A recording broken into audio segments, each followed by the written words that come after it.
Welcome one, welcome all, and as I forgot to set my casting config before I went in the lobby, I have to pull up the terminal. Welcome to the Outback Inhouse. My name is Finnick, joined by Minnesota Nice, and we have Dork Horse with only 2 members of Dork Horse, Casey not being a current member, up against Max Retaliate, which is a team that folded into Dork Horse. So how are you feeling tonight? We'll probably have a couple rounds of this because we had quite the wait list. Yeah, I don't know. I enjoy watching my friends play Dota. It's more fun to be on the outside looking in than in the game. I think I've played in 5, 6, 7 in-houses games. I've lost them all. So if you ever see me in the games, don't pick me. Don't let me be on your team. It just never goes well. I mean, taking a look at the team MMRs here, I think, yeah, teams actually look pretty balanced, except for King sitting about 500, 700 MMR, again, below the next slowest, but averages are within 8 MMR of each other, so this will be... Wow, that's impressive. Yeah, and remember, remember what the great No-Tail says. MMR is just a number. Yeah, King actually impressed on Shaker last night when I was casting these, so you know, maybe plays above his MMR. We shall see. Yeah, and I mean, as a pretty middle of the road MMR player, sometimes you just have those games where every decision you make is the right decision. Ain't that the truth? Oh, Pudge ban and the Tinker ban. Because don't want to have fun. Yeah, it's almost as if Angry Sun plays on a team with the 2 Max Retaliate support players, and they play those 3 heroes. Although last night we saw a Pudge and a Veno, and it was actually HK on the Pudge and was a 3 Veno, which was interesting. AA first pick for Dork Horse. I actually don't know where this is going, because I know Angry Sun likes playing AA mid when it's good, but I don't know if he's playing it right now or if it's first pickable as a mid. So, did you say 1? Playing it as a pause 1? No, mid. Oh, okay. Thank God. I was like, you don't right click enough to. I mean, you do. That's what AA mid does. He right clicks people. Yeah, but Chilling Touch is so good at harassment that if you're a one-on-one, it does really, really well. If you're going on 2v1 and then you have a stun in your lane, you're just dead if you're an AA in that lane. I think that's the one thing that AA really does. Like, this meta AA is fantastic. His shard, I think, is the best shard in the game right now, purely because it amplifies. The cold feet proc is awesome. It's so good. But it amplifies the amount of time that your cold snap is on, which amplifies the amount of strength you sap. It's disgusting when you do the math. It really is like that. This is an HK, or not an HK, excuse me, a Crash Bristleback. Loves playing that hero as a 5. I played a single match of this as a 5 in an RD2L game. We won with it, but I absolutely hated playing it. Bristleback is my second most played hero. I do not like that hero anymore. That hero is dead to me. What do you do as a pause 5 Bristleback? I played against it, but I didn't lane against it. So you just what you do is Quill Spray doesn't matter because you go Goof Facet, and then you just kind of max your Goof Facet and your E. Quill Spray is nice if like you're farming like later on, or like solo pushing the dead wave or something like that. So do you get Goo and Bristleback and then just hit people like a freight train because they have no armor and can't run away from you? Yes, pretty much. Okay. Like you're still gonna take the point in W because of the exponential damage, right? You're at least gonna take a value point in it. But like it's really just there for the minus armor off the Bristleback procs. Gonna give this AoE minus armor in a lot of team fights. Also, you as a 5, you can kind of go still kind of the aura items that he used to go often as a 3, and you do go as Goof Facet as a 3, so it's nice that way, but you can also go things that are more supporty as well. So you have a lot of options. Really, your utility is just this minus armor and an AoE. 10 seconds cool. Remaining. Well, we're also seeing the Medusa banned out.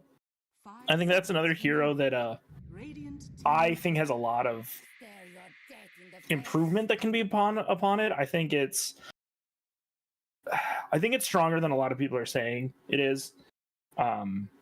I think its laning phase is so much stronger, or not so much stronger. It's just strong.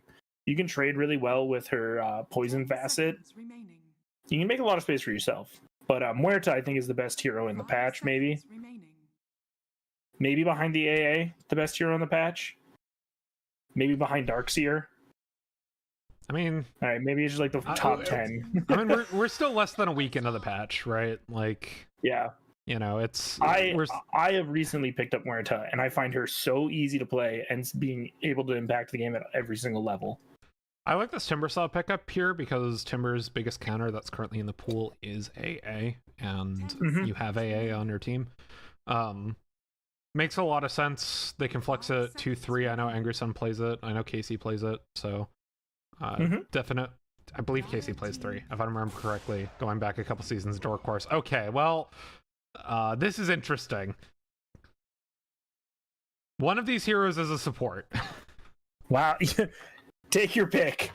I can't wait for the pause 5 Timbersaw, the mid AA, the pause 4 Enigma.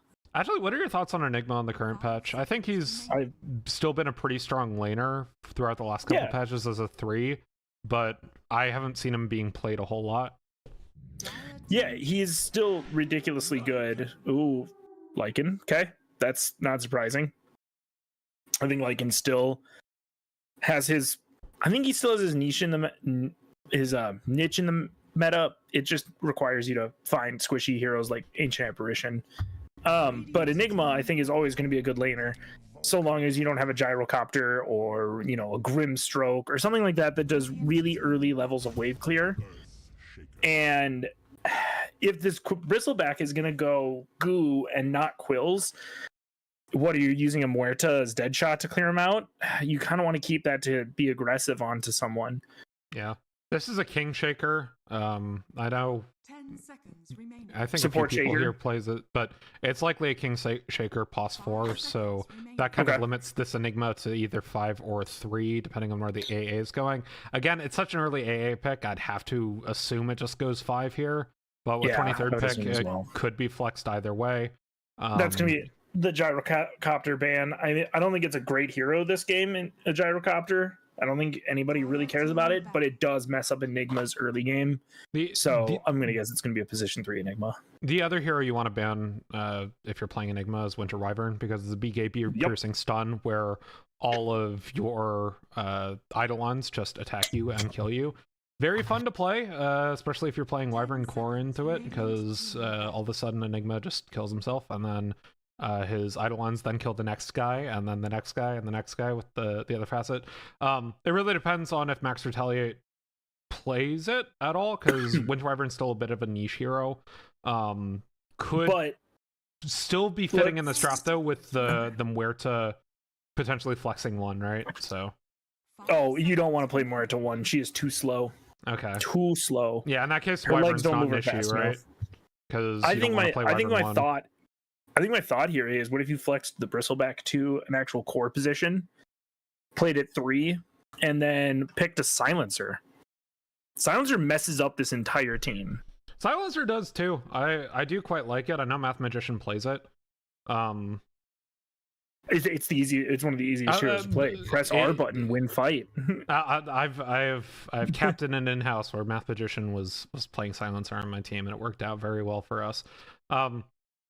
Wouldn't be surprised if they did that, but I think Math Magician on this squad, no JMC's in here, so I think Math Magician is one of Math, HK, or Crash is gonna have to play mid, I think, right?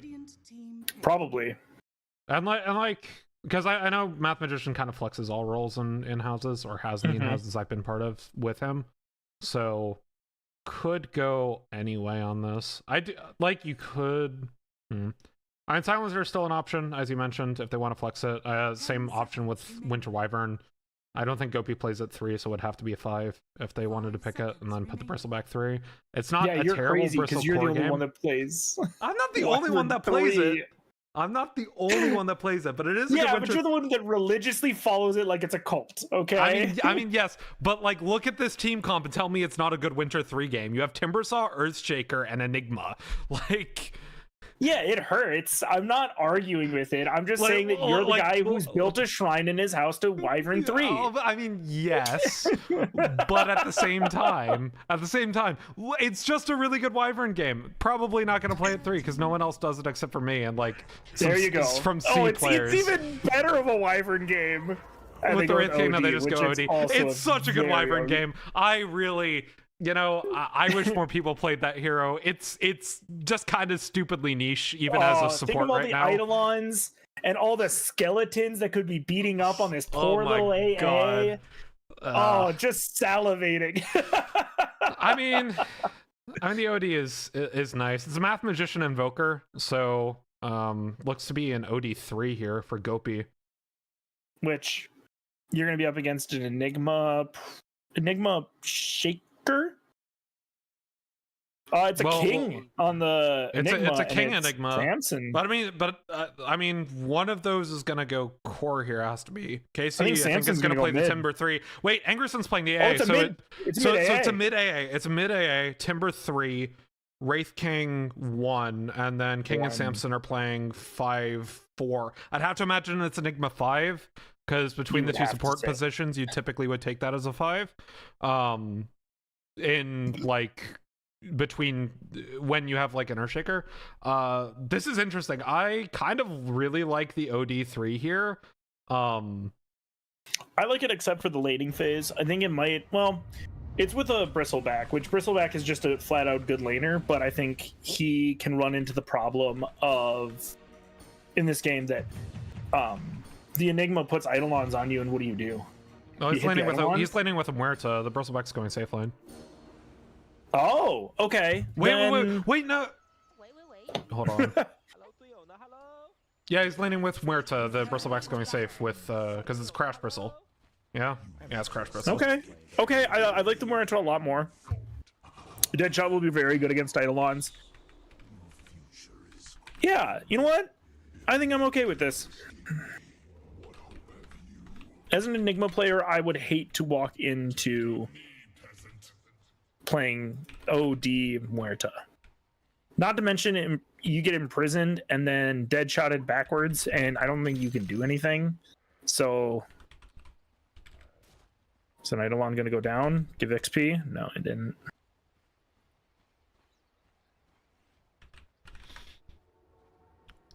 I will say, like, this isn't even my Winter Wyvern ramble. There wasn't even like the typical like, oh, this would be a good Wyvern. Look at the 5 heroes on the enemy team. Look at all 5 of those heroes. There is one of them that Winter Wyvern does not counter. Like, OD's actually a good pick here as well. Counters the same. It counters the same heroes that the Wyvern would counter here, and it's a definitely a more comfortable pick for Gopi. It's a disgustingly good OT game.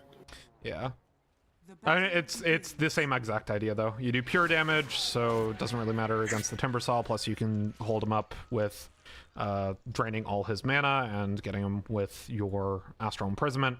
And obviously, Enigma, very sad with Astral Imprisonment existing if he doesn't get the OD in the fight. And yeah, lots of damage to everybody else on this team. It's actually, hold on. Oh no! Is it a support invoker? So it is actually a support AA. Gopi's playing mid. Samson's playing the Earthshaker mid. Yeah. Okay. So it's a little more standard than we thought. It is a pause 1 invoker. It is a pause 1 invoker. That's the part of this that actually just what the heck. And Math did just Sunstrike the creep wave. Yeah. No. He's got a Quelling Blade. 400 Praying Bristle, what can you do? He has a Quelling Blade. This is definitely this is a cook. This is a bit of a cook with this. Was it the last game that we played last game that we casted that AHK was also playing a Lycan and he was across the map while his team died just farming and then came in as like 3k ahead of any other hero in the game? Was that HK? It was a Lycan. I just can't remember if it's HK, but it seems to be it. So it'll be HK playing 3 with JMC on the Muerta. I mean, props to them for putting their lowest MMR player as the +1, but I mean, I don't love the idea of Invoker position 1. I think the positions that we outlined were probably a bit better, but I think what they wanted to do was they wanted to have a more favorable lane for the OD than putting it into this AA Wraith King lane, and because the AA absolutely just hurts. Oh, so, yeah. I mean, I'm a little surprised that Angry Sun decided to play 5. Like, that was the only reason I thought it was AA mid here, but like this still works out, right? Right, the 3 heroes that could be played support, 2 of them are playing support, 1 is playing mid. So it's way safer. Yeah. I also think, like, if you're going to pick AA early on in the draft, like, the only way that you ever flex it mid is if somebody is stupid enough to play, like, a Timbersaw or a Huskar into it, right? So, you know.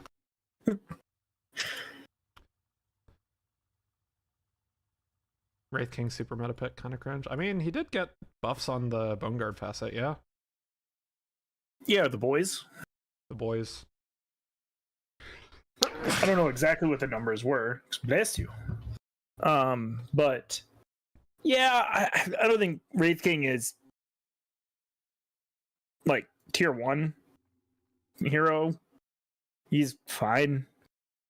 I think Wraith King's actually, I don't know. I've seen Wraith King stocks rise. He's kind of been in the gutter for so long, right? So I think we'll see how it is.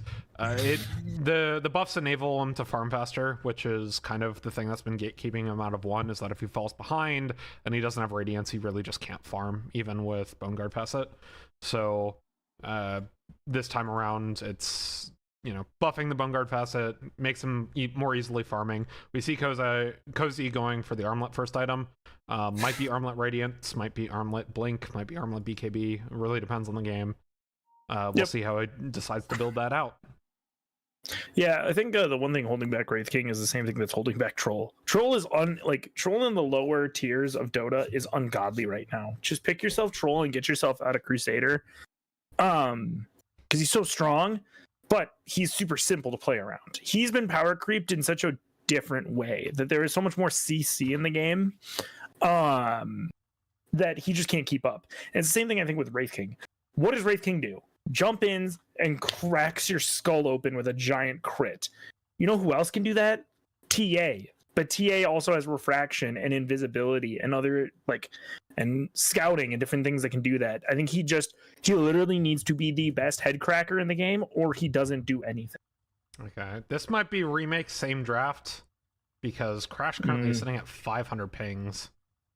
That's no good. And then they're asking if they could repick Paint's hero. And Angry Sun is saying no. Okay, so Paint would have to play the Bristleback 5.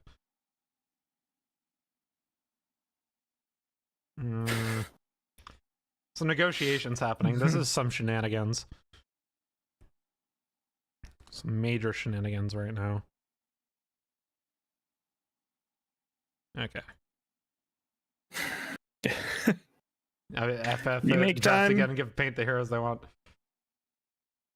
Math, thank you very much. You're ruining my cat. It's not a ruin. It's whatever. This is in-houses. In-house casts are scuffed by default. All right. I'm here. It's scuffed by default. Okay, they're listening in for my we have DCs. We are remaking. We will send it to a break and get ready for game number 2. We'll be right back after this.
are back, and game has been remade.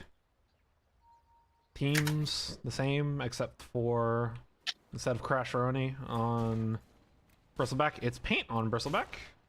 She will be playing Bristleback 5 ostensibly, as an Eidolon goes over to JMC, as well as the Lycan. Free XP, your toast. They just that's replaced 2. Crash. You guys get bot Didn't even river, notice that. Which river? That's true. All the runes are river runes now. We need new terms for these. I like to call them little streams. I call the river, and then these are little streams. Also, all of those little tadpole guys, doesn't matter what size they are, they're pogs. Pogs? The battle Yep. begins. You mean like? All right, now they're coming after my culture. You mean like those little pieces of cardboard that came with your juice from the 90s? Those pogs? That was before my time. Don't you mean polywogs? No, they're just pogs. That's what I call them. They're like polywogs, doesn't matter. Pogs.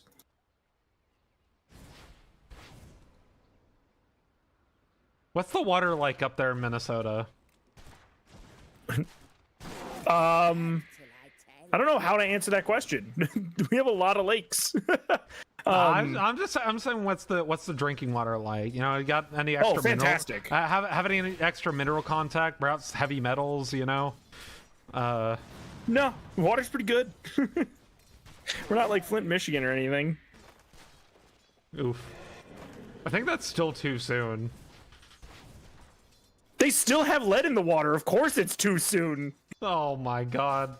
The government won't do anything about it. All right, I'm done. I'm off my soapbox. No. I'm right with you there.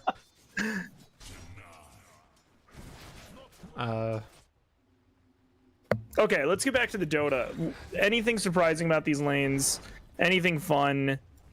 Paint is actually like doing work on this top lane when they can get on top of someone. Yeah, this Bristleback hits like a freight train. You get 2 stacks of goo on you. Yeah, you don't stand around too long. So this is the lane where actually it was probably incorrect to take Viscous Nasal Goo level 1 because you're laning into an Enigma. And Quill Spray actually pretty quickly takes care of Eidolons. So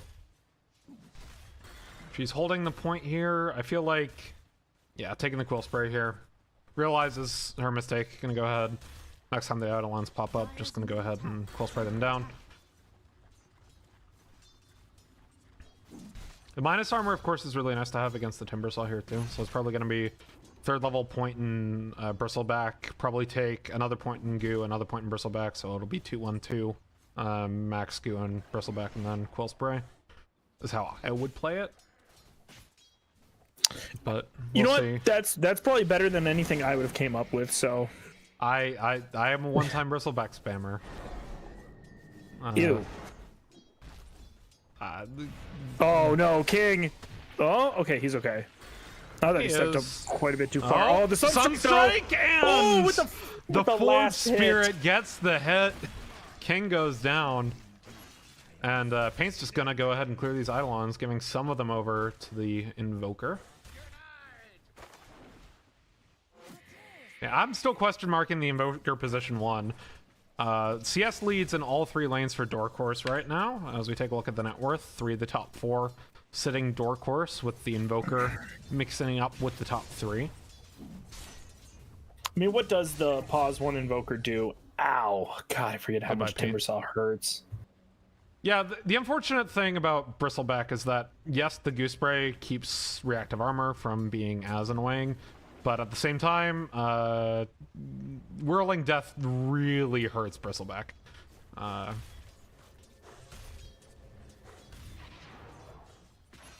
And I mean, yeah, Paint can get... I'd almost say, like, in this game, like, you know, you can play your pause 5 Bristleback, but you almost want to just get Quill Spray.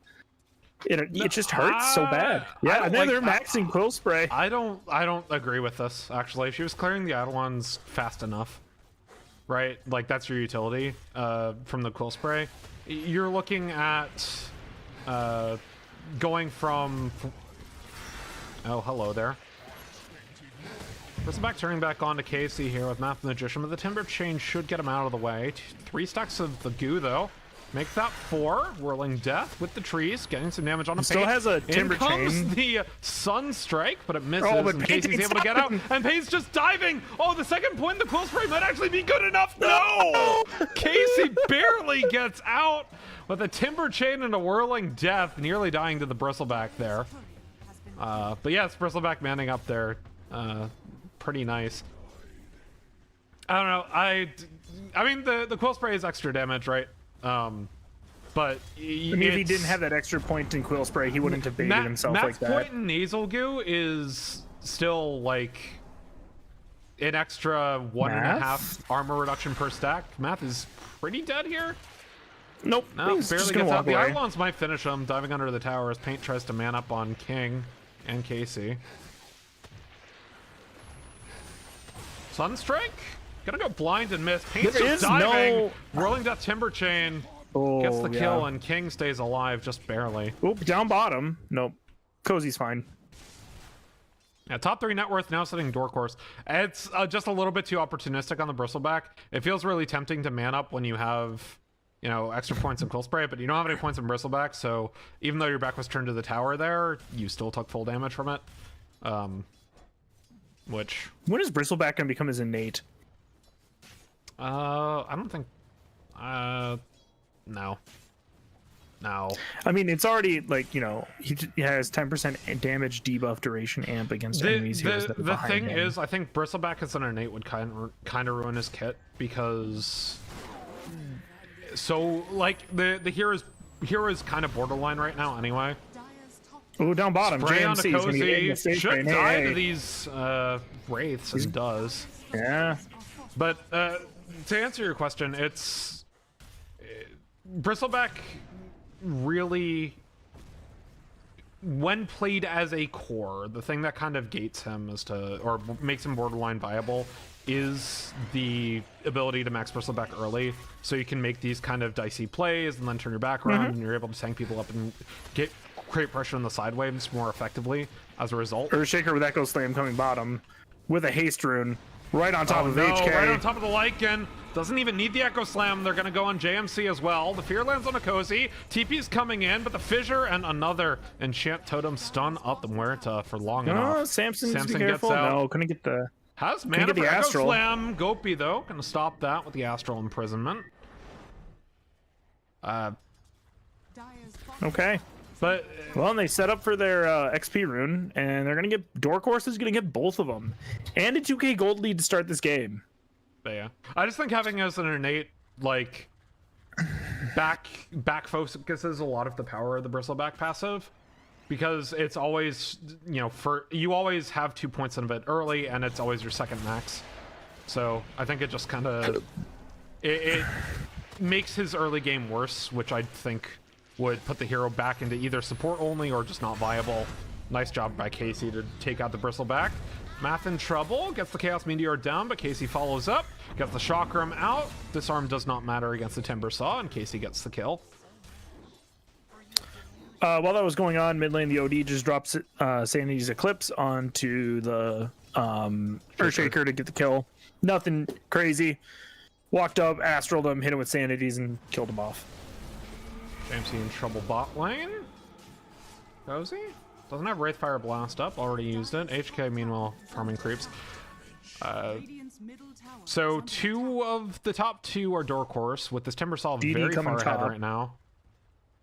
I'm gonna try to keep Casey down with a DD on the OD, but he's spotted on Vision, and Casey Timber Drains out.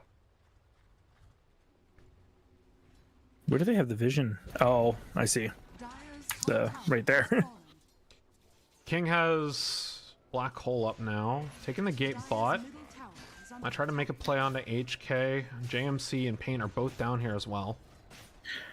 They do still have the calling, so that's... I mean... Cozy did not hold the point in Reincarnation, by the way. He went for point in Bone Guard. Or, sorry, he is holding the point, so actually can use it. if things get dicey down here. King doesn't have mana for Black Hole, but has an Enchanted Mango, so should be able to get it off.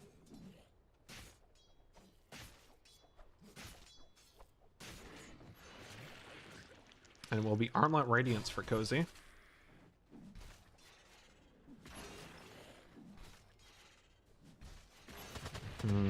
Okay, HK does have his Helm of the Dominator, so there is that. Going for the Overlords. I mean, realistically, like, this 3k gold lead is almost entirely on this Timbersaw right now. So, and you have the tools to shut him down, right? You have this OD, who is 3rd in net worth right now, sitting even with the enemy of position 1. So you have the tools to neutralize the Timbersaw. However, at the same time, you still have to somehow outfarm a Wraith King on an Invoker position 1. Which is still a bit of a question to me. Also, your only right clicker is OD.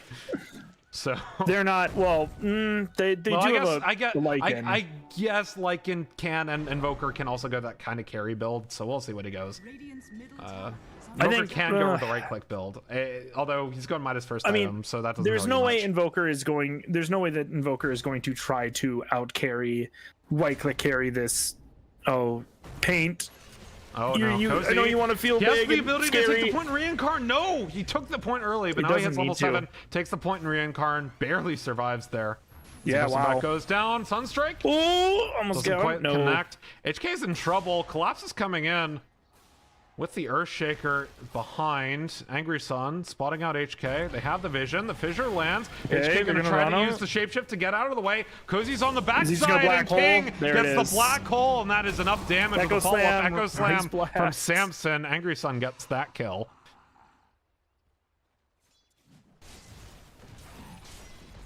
Yeah, I mean, great fissure to block off that entire escape route. Cozy still has they look like they're just gonna go up onto a mid. You don't have black hole. You don't have Echo Slam. I'd be very careful. Turning back bot side. Casey then the TP basically deletes all of the Bristleback's health bar. Oh man, Paint is just having one of those games. I mean, she kind of overextended a lead early in lane.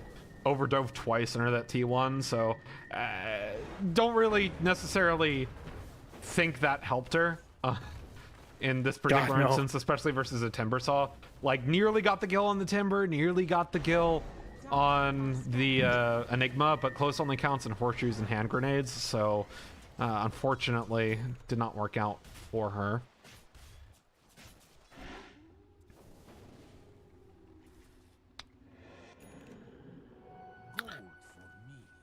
I mean, they're gonna go and find this Lycanthrope again. Gonna try to move for the Lycan. Meanwhile, Gopi goes ahead and denies the mid tower. Invoker going Rod of Atos, so unsure which build that is. Paint just completely caught by up. Paint. Yeah, I don't know what the MMR difference between Paint and Crash is, so I will not pass judgment on the Bristleback play at all. Also, this is very much a Bristleback is very much a Crasheroni Pos 5 special. I don't know if Paint plays the hero. I don't know if Paint plays the hero 5. So I'm gonna stop being any harsh on it. AA is fine. Casey's here to follow up. TP coming in from Gopi though, as well as Paint, but yeah. Sunstrike doesn't quite hit. Angry Sun, 22 seconds on blast. They got No, they got the HK shapeshift out there too. Samson very close to Blink Dagger, only 400 gold away. Has the Echo Slam. 40 seconds on Black Hole, but they won't quite need it as the Fissure connects on the Paint.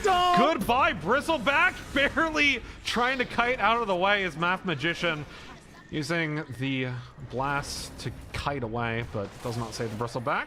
Oh, Maledict onto the OD. And AA Blast goes wide. Fissure though, pretty good. Oh, doesn't get any kills with the ulti, and barely kills Angry Sun off the end. Oh, the pit shot! Sunstrike, they got him.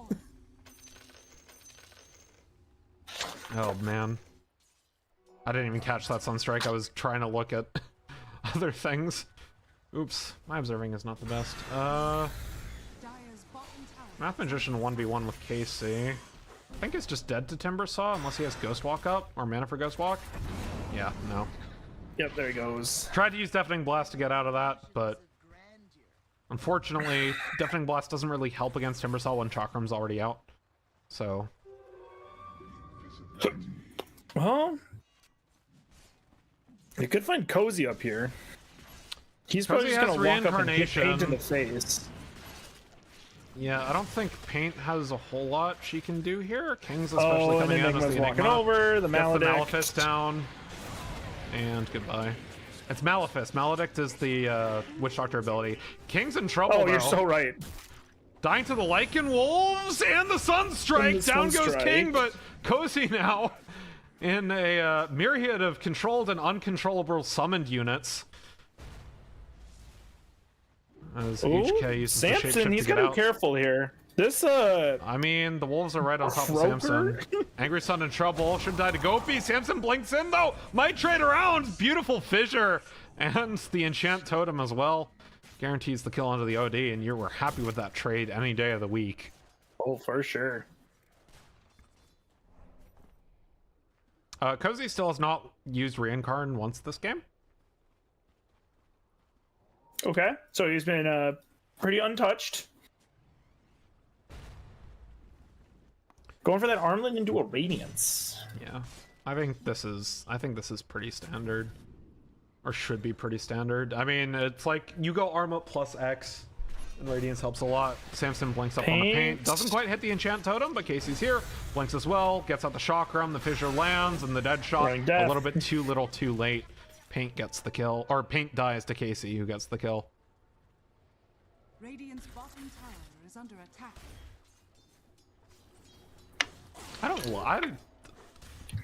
I preferred the second Chakram as Timber Ags instead of well, they've removed it from the 25. I preferred second Chakram to this reactive armor active. Oh, I like the reactive armor. I think it's a really cool way of doing it. I mean, it is a cool way of doing it. And it has less utility in kind of this minus armor meta that we're currently in. Or maybe it has more utility. But it's like, just generally speaking, I'm not a huge fan of these big shields. I don't love OD's Ags either, right? Well, because OD, in my head, OD's Ags is an Abaddon ult. When you get below a certain threshold, it pops. Dumb. That's no fun. But like, other than Abba, who has always had it built, Abba and Wraith King have always had these built in their kits. I feel like giving heroes second wins that didn't originally have them kind of makes them very difficult to balance. Ooh, Samson mid. KC. He's gotta be careful. They're trying to get Gopi here as well, but he's right in the middle. Lycan dies. The Sandy's Eclipse lands, but Casey stays alive just barely. The silence he's gonna go down to the Samson. Astral. Down he goes. And they are able to get Casey as well, but now Angry Sun, he's got damage onto Gopi. King on the side, doesn't have Blink Dagger yet, so he can't really look for this play.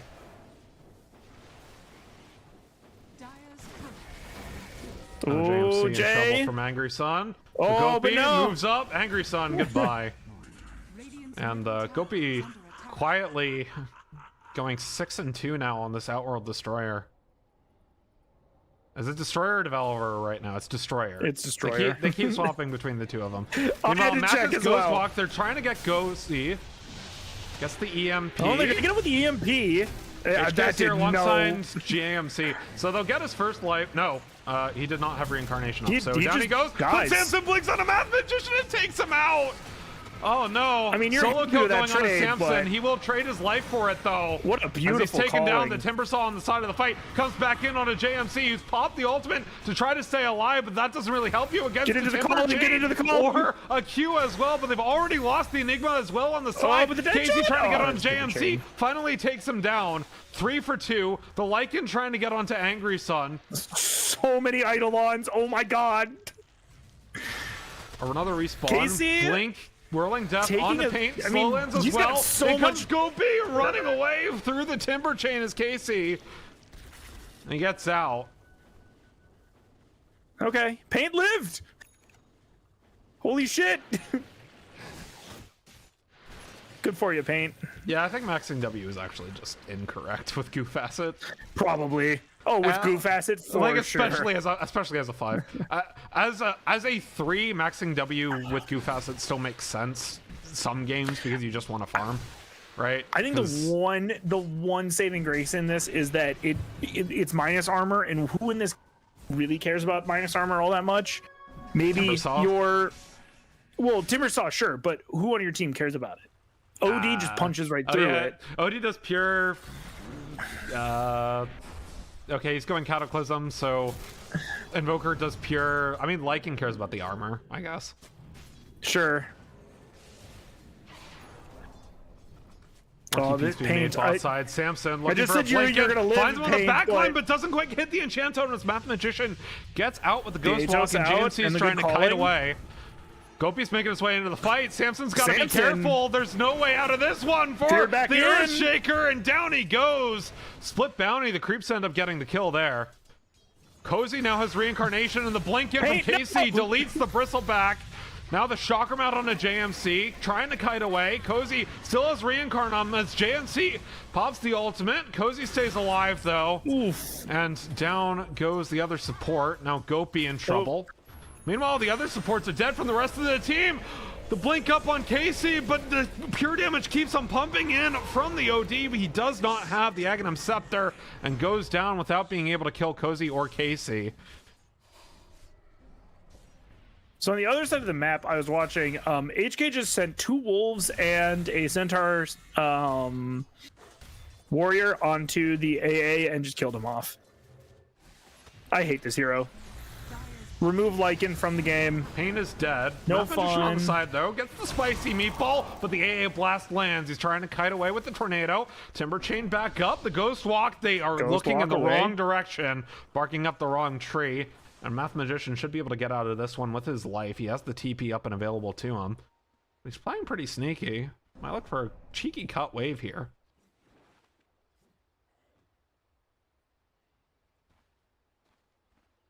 Dire's bottom tower is under attack. Oh, no. He's going to get spotted out. Oh. I think you just needed a TP out of there, bud. Your team was nowhere close. He's going to continue to try to kite away, but he got the cold snap tornado, but in comes the Malefice from King. Stops him. They get the vision down, and he goes without much of a fight.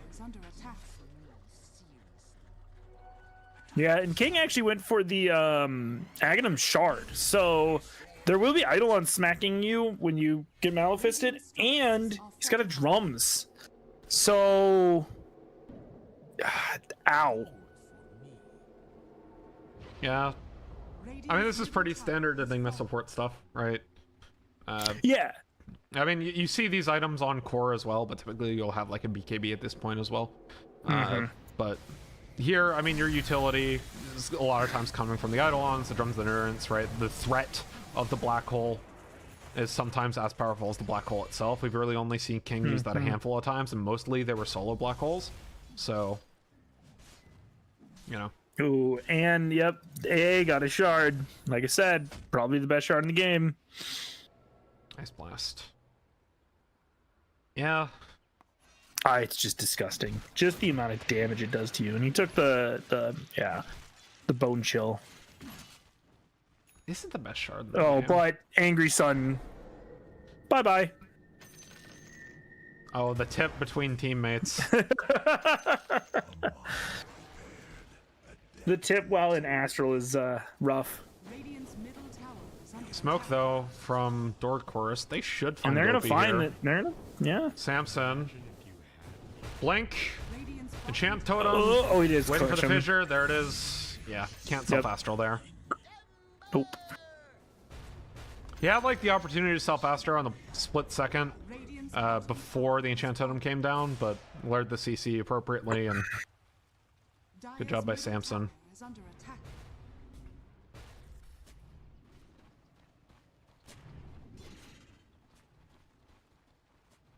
They actually didn't commit a whole lot there. If they want to play this fight bot side, we see the AP TPing in, or AA TPing in.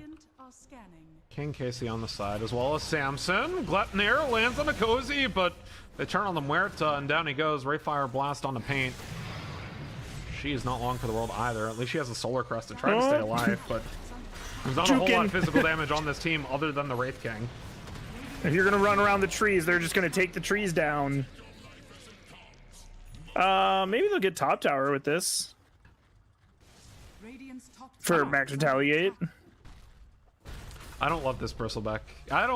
Well, the thing is, like, if Crash were playing this Bristleback, I think it would make it look good, but I don't love it this game. Right, it was a it's a really tough game. It's a tough Bristleback game. You know, like, yes, the minus armor can be good in some scenarios and a booster Lycan or what have you, but like AA counters you, Timbersaw counters you, Wraith King can get ahead of you pretty quickly with Rate Fire Blast and all this other stuff, so not the best time, but again, you're a plus 5, so you're expected to be countered pretty much 90% of your games. Well, Lycan's got a BKB. He's going for a Nullifier, which I think will be huge. Oh no, we're He'll be able to just pick who he wants to kill. Keep her moving, yeah. Hey, that you are appropriating my culture. I was appropriating Wisconsin culture, not Minnesota culture. I'll have you Disgusting! Know. How dare you bring up that godforsaken state? It's okay. Shall I throw some brats and lineys on the grill for you? I'm gonna drink my Summit right now. Good Minnesotan. It's all right. I still would like to move up there, you know. Freaking. It's a good state. I'd take it right now. It is currently snowing, so there's that. It's March 30th and it is snowing. I love this state. I actively like cold weather. You have no idea. You know, a lot of people like me are like, man, Twin Cities are nice, but I wouldn't be able to stand the cold. I'm like, bring it on. Love cold weather. I love the cold. Like on the high ground, it goes down. Oof. The calling cannot save you there. Shall we play Guess the Gaben? I don't think we've done that this game yet. Oh, it's 6% in favor of Dork Horse. How many 6 you cut out at the beginning? 86. 79. Oh, and okay. It's about to be better for it just Dire killed side off here because they got Cozy's Reincarn. King's around. They do have a calling up, the black hole. and an Atoses. They have 2 Atoses. I mean, King's just Paint's biding back and his ready time. to. The thing is, he has to count this OD in the black hole every single time. Yep. Or even Invoker, because Cold Snap stops that, right? Cold Snap stops it. The calling, Dead Shot. You have options to stop them. Yeah. He is also getting 2 wolves and a centaur right now mid lane. Sounds like a fun Friday night, if you ask me. Only in the Forgotten Lands. Or Forbidden Realms. Forgotten Realms. Forgotten Realms, that's the D&D setting. Forgotten Realms. Yep. Forgotten Lands is Monster Hunter Wilds, which I've been playing a lot of. So. I've yet to play a Monster Hunter game. Wilds is wildly accessible, no pun intended, in terms of the gameplay. I've heard it's pretty good. Yeah, it used to be World was the most accessible Monster Hunter, but I do think Wilds trims enough of the fat of World's like early game, where I think people who have never played a Monster Hunter game before, I think if you enjoy games and that have meaty boss fights, I would recommend. Yeah, I've enjoyed those games. I'm actually currently playing Fallout New Vegas is my game right now. I mean, that's a good game. Yeah, I was playing it and I was like, yeah, it was okay when I played it a little bit, but then I got turned away from Vegas and it was like, oh, this really, you just spent me 8 hours to go and chase down, get to Vegas, and then you turned me away, and then I listened to a podcast and it's like, such good game design that they turn you away at the gate, and I was like, all right, it's part of the game. I guess I should do it. And I've really enjoyed my time with it. Just wait, is this your first time playing New Vegas? Mm-hmm. Oh my gosh. I like RPGs, but I also don't care for Bethesda games all that much.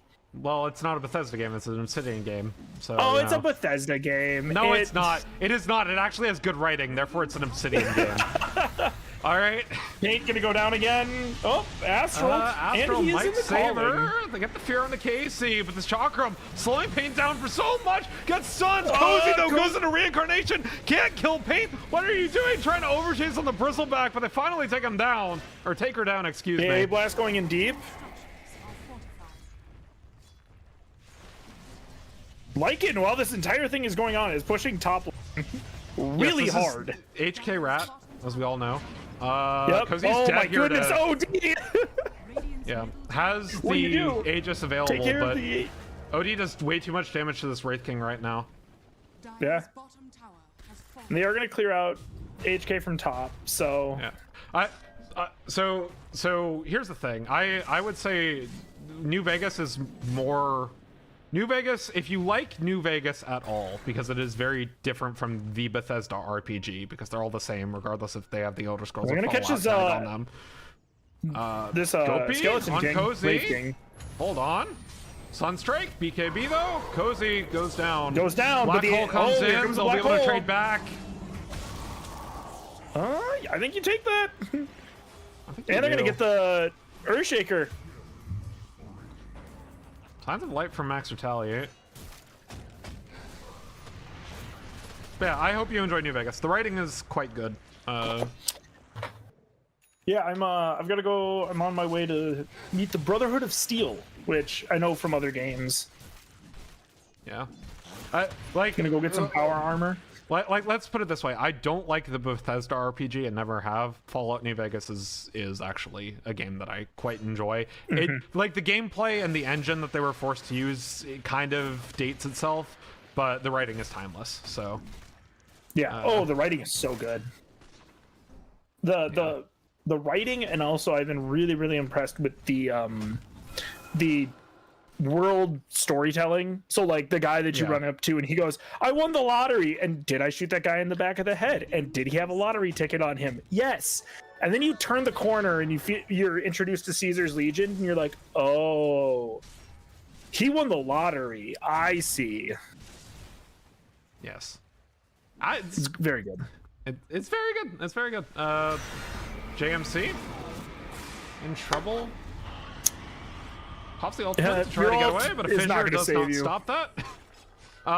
Batter up. No, I mean, I really hope you enjoy it. If you like it, play other Obsidian games. I've not played the most recent one. Avowed, I think it is the one that released this year. But the one that begins with the word outer, that takes place in space. Outer Wilds.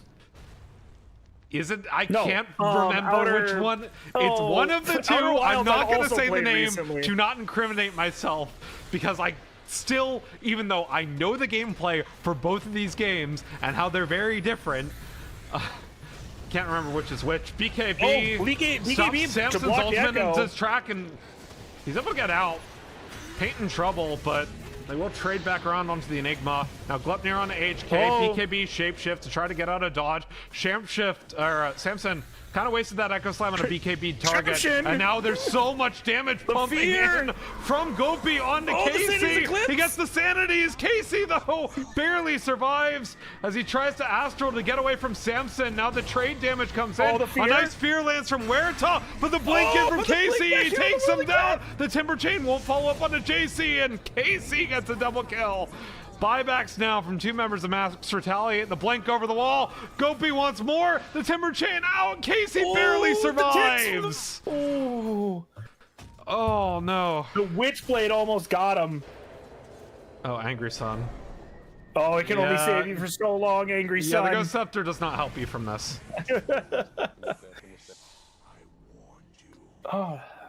But, I mean, Gold's definitely got some favor of Dark Horse there. They got two buybacks.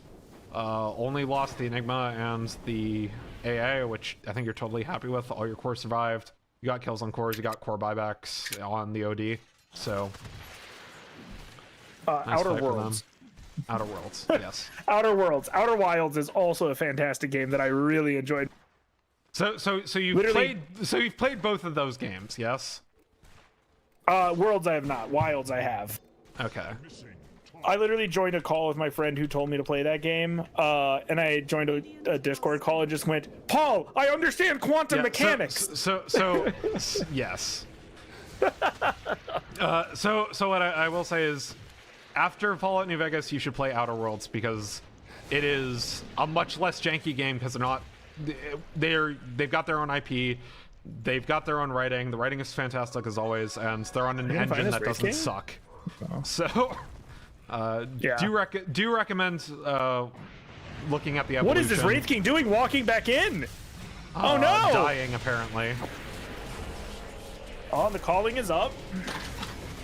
Yeah, BKB TP out, so he'll get away. No BKB piercing stuns. No Abyssal Blades, no Bashers. Yeah. As I say that, like in mid lane. HK tries to get out. He's gonna get away with Shapeshift. I'm not a huge fan of the Aghanim Scepter over BKB take from King here. There's, like, they have nothing BKB piercing on their team, right? And you are... Oh, wait, no, he has BKB. I'm just blind. I didn't see that. Okay, this Aghanim Scepter is totally fine then. Carry on. On who? Sorry? On Enigma. I thought Enigma didn't have BKB yet, and I was like, wait, why go Aghanim Scepter before BKB? No, you have BKB. It's all good. It's all good. JMC gets shard there. Dire's middle tower is under attack.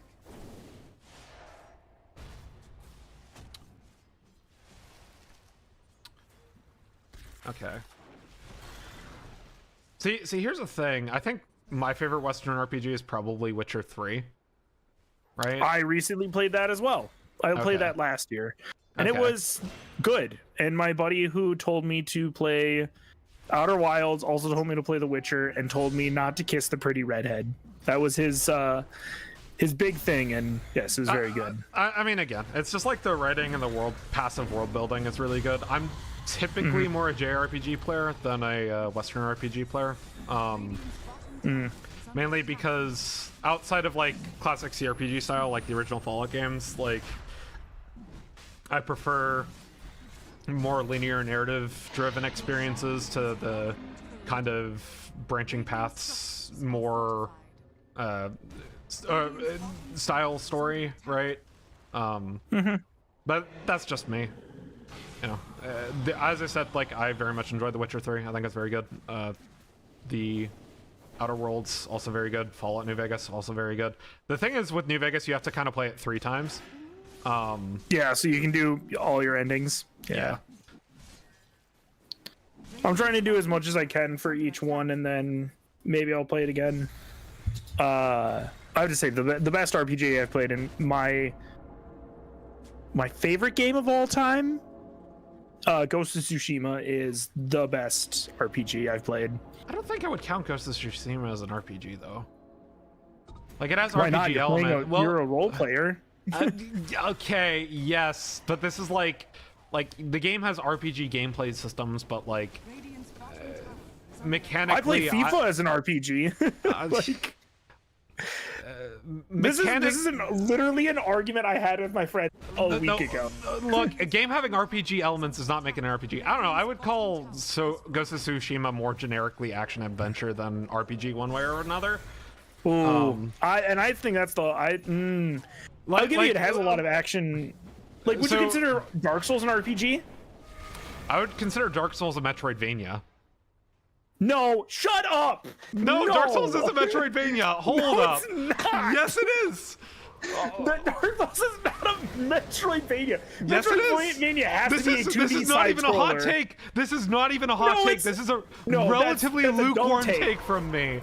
Samson loses the Aegis. Also, just take the Aegis away with the Tornado, EMP, Gluttner, they're out of there.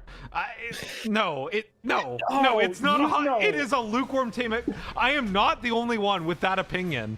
All right. Is Dark Souls a Metroidvania? Dark Souls is the modern evolution of a Metroidvania. No, it's not. Oh, yes, my it God. is.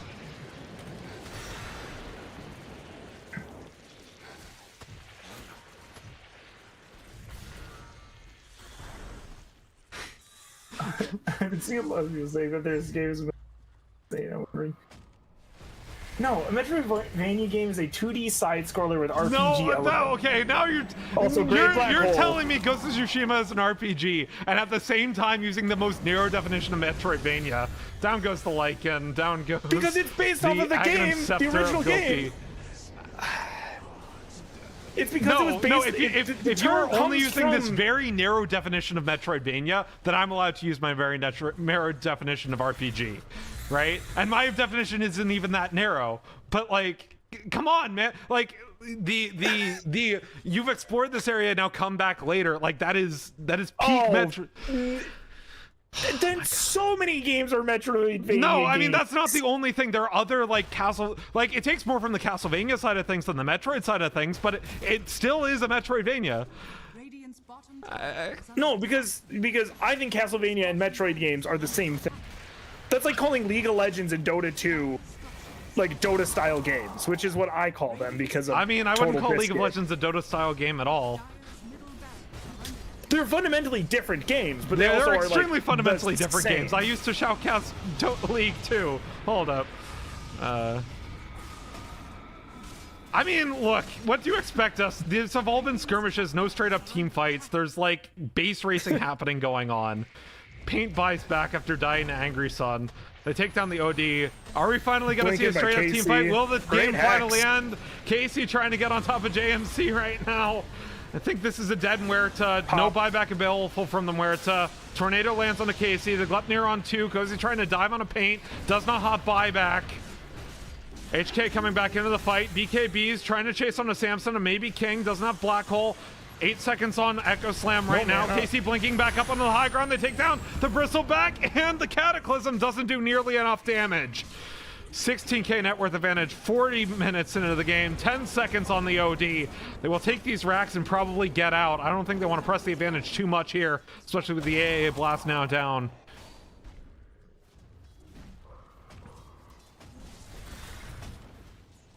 See, Plate's agreeing with me about MH Wilds being more streamlined. Plate has bad opinions about a lot of things. No.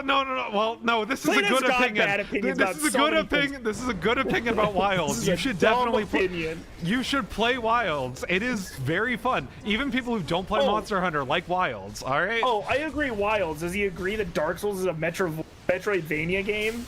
Casey blinking up on the high ground. I mean, we'll see. We'll see. He'll probably agree. Gopi can handle the AA blast. Self-astral to stay alive. Don't think he has buyback. No, he doesn't. Only on Math Magician. He's trying to stay alive. He's got BKB. He still has the Aghanim Scepter up and available to him, too. Casey being taken down low. Just being hit a lot by the pure damage. And one more auto attack. Doesn't quite get him. At the Black Hole. Solo Black Hole on HK. Not enough as he's getting saved by the Astral Imprisonment. And they take down Cozy. Cozy's going to die, so... And the high ground holds. No, this is not a hot take. This is not a hot take saying Dark Souls is Metroidvania. No, he hasn't said anything yet. It's a 5-minute delay. What are you expecting?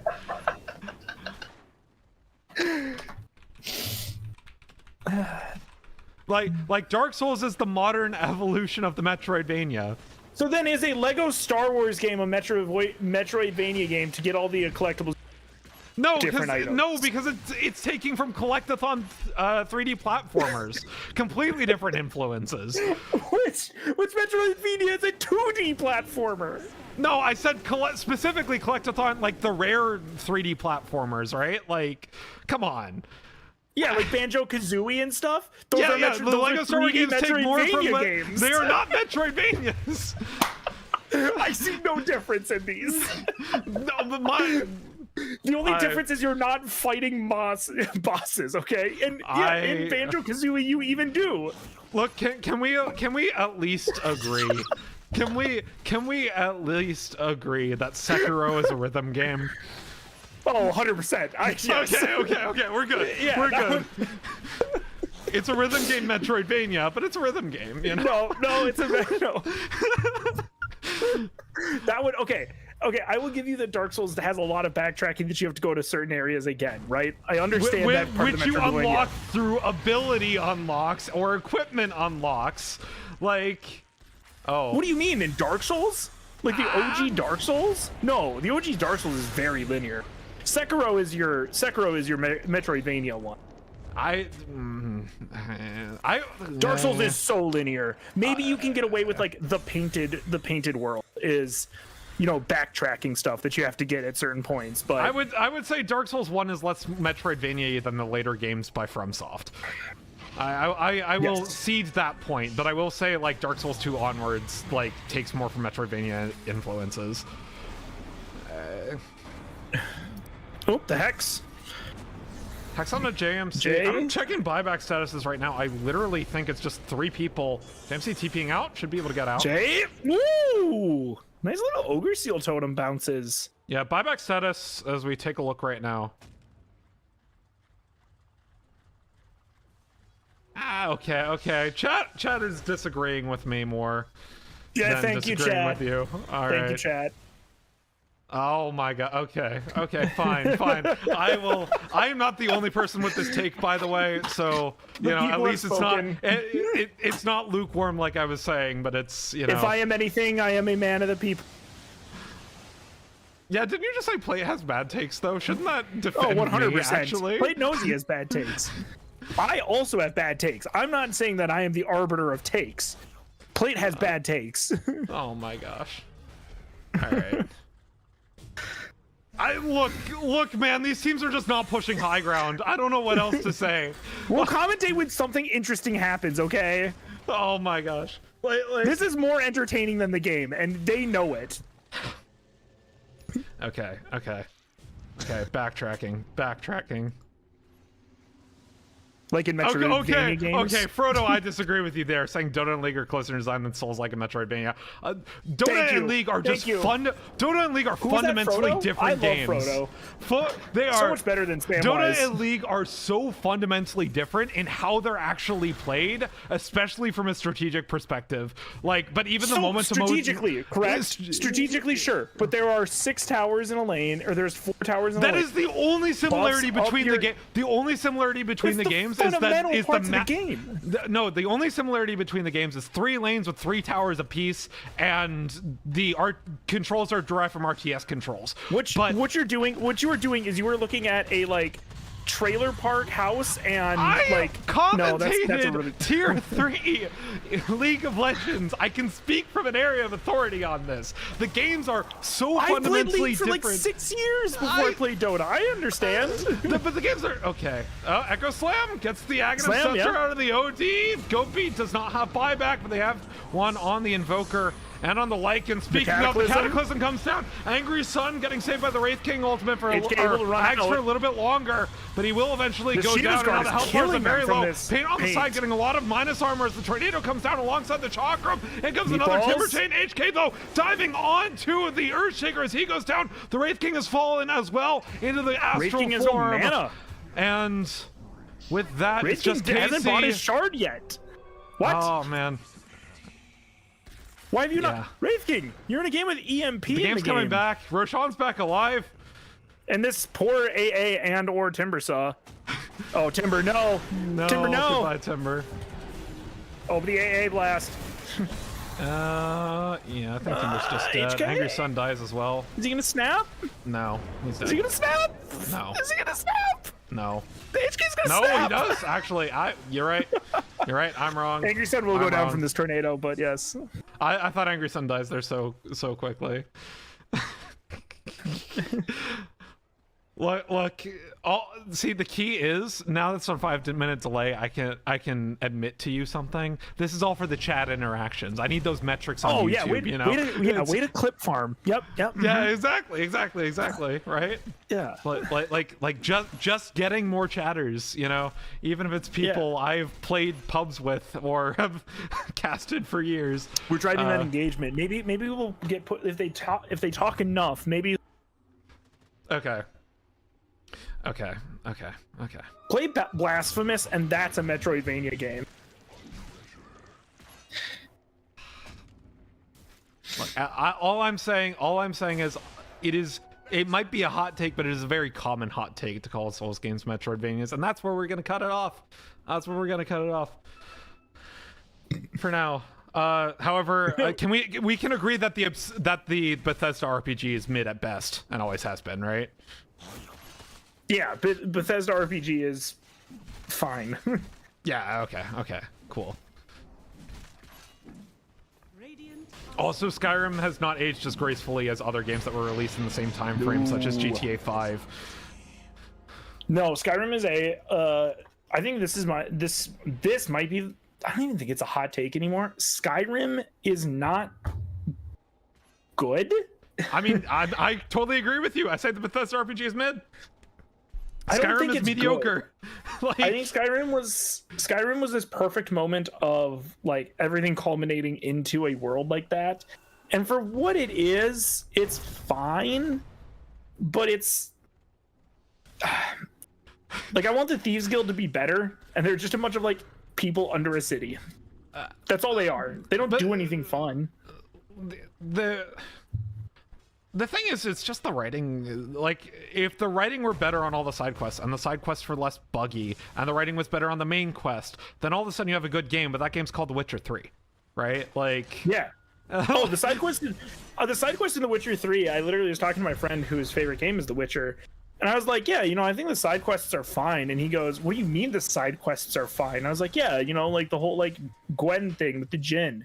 And he's like, dude, that's a side quest. And I was like, what? It's like, yeah, when you fight a bear in the hall because it's everybody's on drugs, that's a side quest. I was like, oh, so the side quests are the best part of this game. And he goes, yeah, no shit. Well, the thing is, right, from a game design perspective, the side quests still pull you back to the critical path, which is something that Bethesda doesn't do that at all in like any of their games, and that's like one of the things that's kind of weaker to me, right? Is like, is like the game design of side quests. KC blinking up onto the OD, has the Aghanim Scepter, has BKB up, and he's got by the AA Blast, and has no mana for BKB, so he's caught in the Aghanim Scepter. Able to get out. Drums of Endurance going to get Gopi away. He has Aegis the Immortal though. As we look at buyback status, 3 players on each team have buyback right now. Cozy currently among them. Might find paint. JMC trading back around with the calling. The tornado actually interrupts the timber chain from Casey, but they're not able to get the Glemnir on top of Casey either. Hex on to Cozy. Going to continue slowing him out. Gopi getting damage on Cozy right now. Pops into the reincarnation at the very least. In comes the Chaos Meteor and the Radial Deafening Blast. Gopi does not have Aghanim Scepter on cooldown right now, but he's able to get away with the Astral Imprisonment and a tornado. Plus the Sunstrike comes down, as does Angry Sun. They should be able to get Cozy, and they do. Now going it down as well. And the Aegis being popped, Refresher popped as well. In comes another Cataclysm. They're doing it right now. The buyback's landed from the Wraith King. They're going to need to buy back on the Timbersaw as well, as he's taken down. Cozy trying to go back into the fight once again. Oh, he's hacked. He's taken low. He's going down, and the Black Hole lands on 2, but it's a little bit too little, too late. Cozy has no buyback. His Wraith finally dies, as does King. The buyback now in from the Enigma as HK trying to solo defend this high ground. But what is this? Or push up the high ground, I should say. Casey comes in, forces the Aghanim Scepter off of the OD. He still has, no, he does not have Aegis. He should go down here. He does have buyback though. He goes down, still has the buyback available. Samson dies on the HK. The backline, not able to get down HK right now as Casey's trying to dive the backline as well. Finds Math Magician. He's landed his own hex. The Math Magician turning him back around, and HK comes in, does a boatload of damage, and the kill goes over to Math Magician. The buyback's now raining down from Rex Retaliate, and there's no one left alive on Dark Horse except for the Airshaker. No buybacks available. Radiant's middle barracks are under attack.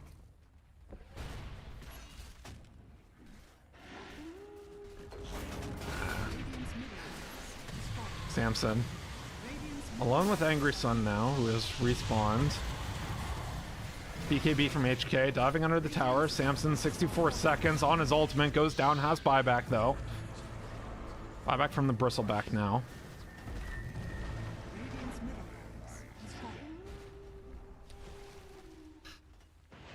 I will defend my Dota versus League take at a later point, by the way. Chat's finally catching up. I think we should bring all the people into the chat and really just debate this. I mean, play it if you want to join for game 2, if there is a game 2. Happy to have you on the cast.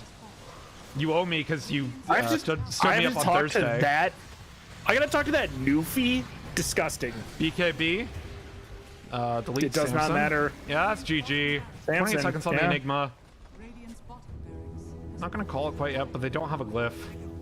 And Megas are up and in the base. Radiant's middle tower is under attack. I mean, quite a turnaround. Big fights. This is what happens when you don't push your advantages and sit around not pushing high ground. And it is a hard high ground to push this game, I will say. Cozy's back up, BKBs, but they don't have glyph, and Odie's just hitting the racks right now. Or the Ancient. Double Cataclysm coming down, and down goes the Ancient. Max Retaliate take the game.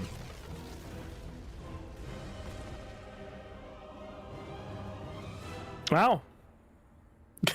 Oh, the God Timber at the end there. All right. That was a bit messy cast, but it happened. Well, I mean, it what was are you fun. expecting with us two? Come on. I mean, you know, this is all good. It's all good. We will. This be isn't right a league back. cast. We will be right back after this if there is going to be a game 2. Else, we'll see you. Bye bye.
Welcome all, and welcome back to the Outback Inhouse. My name is Finnick, and I'm joined by Minnesota Nice, as well as special guest Plate, joining from the chat to bring us his hottest takes as we get ready to go with the second match of the night. Got some new players in here. We've got Blocka, who I believe was casting with me last week. I think he was casting with me yesterday. If I have the wrong but like, he definitely wasn't Crusader because he was saying actually good things about the game as a color caster. So you know, I think it was. All Blocka. right, just add me next time, Phil. Okay. Oh my god!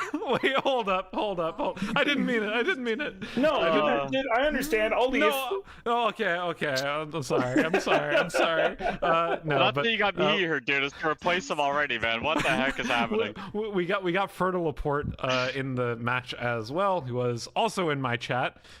So the engagement bait worked. I kept people engaged long enough for them to join for game number 2 of the night. Teams rebalanced and remade, and it's a first pick Magnus from Max Retaliate. I mean, dude, when you want to win Dota, you pick Magnus, it feels like, right? I mean, even in pubs or competitive games, you just want to run the hero, best spell in the game, RP. Can't change my mind. Just, I don't know, very good hero. And it's really good against, you know, these low MMR pubs, these scrubbies that will get abducted on cooldown. So isn't the average of this game literally immortal? It's like, I think the average of this game might be the highest. Like, this might be the record highest MMR in-house. No, okay, so it's 5,000 MMR, so it's still divine, but like, yeah, that is the pretty highest. dang There's close. a lot of, yeah. 5 Yeah. seconds remaining. Yeah. Either way, like, still, Minnesota, Rubik you being play picked in the Rubik Magnus. sometimes, don't you? Yeah. It's my most played hero. I'm not going to claim it's good, but yes. Well, you know, like, you see the Magnus? Is this the kind of hero that you want to pick Rubik into?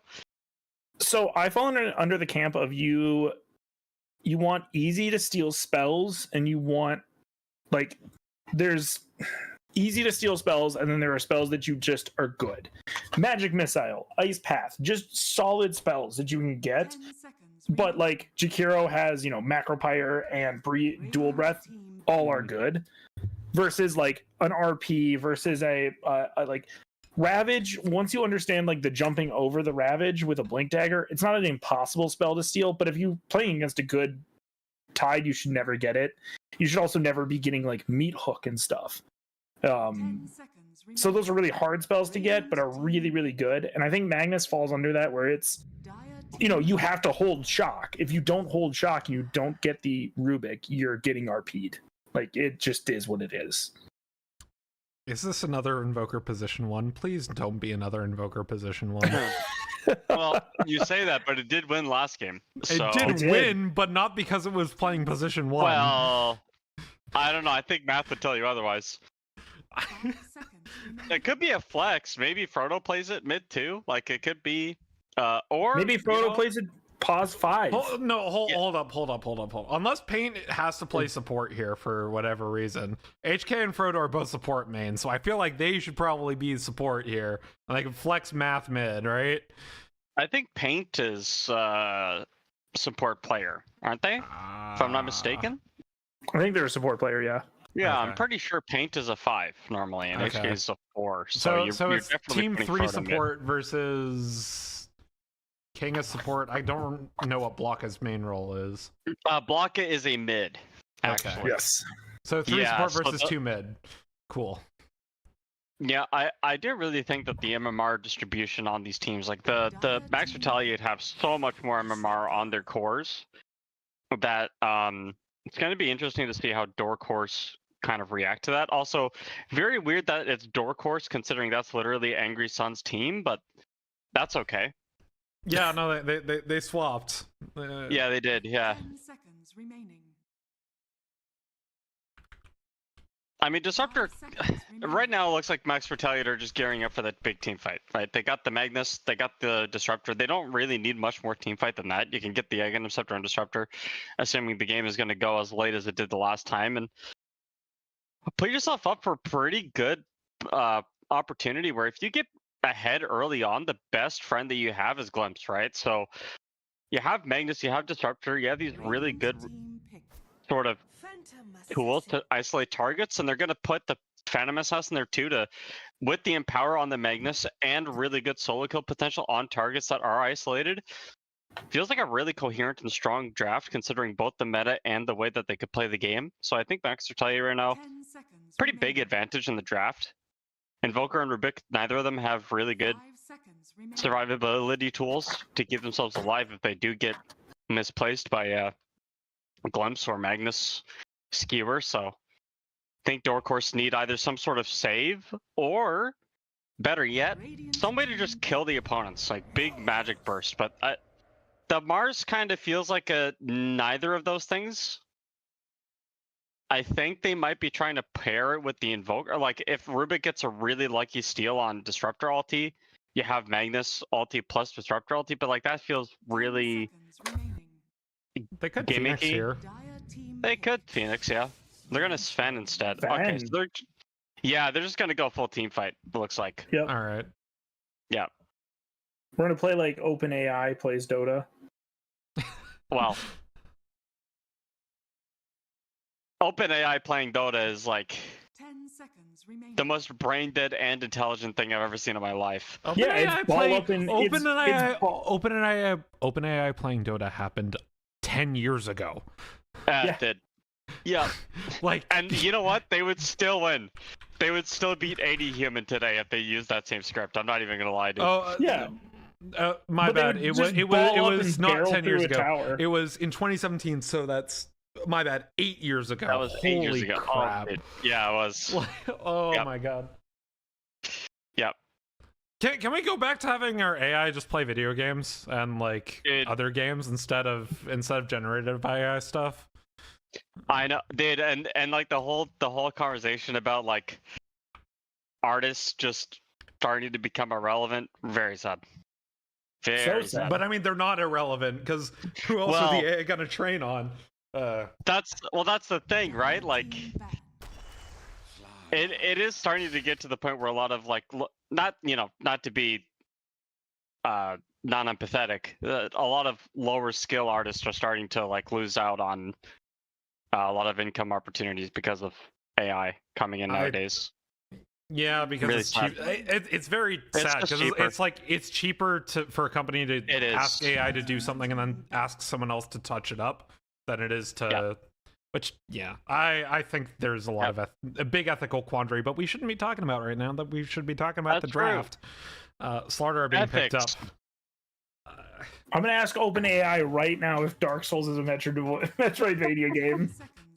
That would be ChatGPT. ChatGPT, let's go! Just ask that was the topic for the craft last this game. That was the topic for the last game. Right now we're talking about drafts. Yeah. All right. Yep. We have a Sven position 1, an Invoker mid, a Mars position 3, a Rubik being a support. They have yet to pick a support unless this is Sven 5, which I don't mind here. Paint played the Bristleback last game. She could play Sven. It could be Rubik mid support Invoker, or it also could be support Sven, carry Invoker. That could be something that they want to pull up, because the thing about the support Sven is that you want to pick it into really heavy physical damage lineups where the stun matters and the war cry is really relevant. And this is literally that game. This is like, if there was ever a support Sven game, this would be it. You set up for the Cataclysm if you get a 2-man stun with the Stormhammer.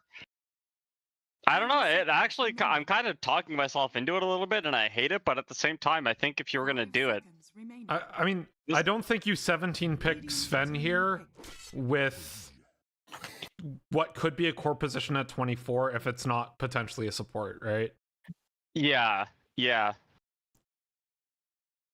I mean, what are you gonna do for your last pick? Because I think of all opportunities, it's gonna be a Mars 3, right? Yep. I mean, yeah. So do you think this is a support pick at the? Or is this going to be a support Invoker? It could be. I mean, it could be support Invoker. It could be a last pick core here if they wanted to. Yeah, I mean, your lane is Slaughter Pudge for 1 if you want to pick a 1. Yeah.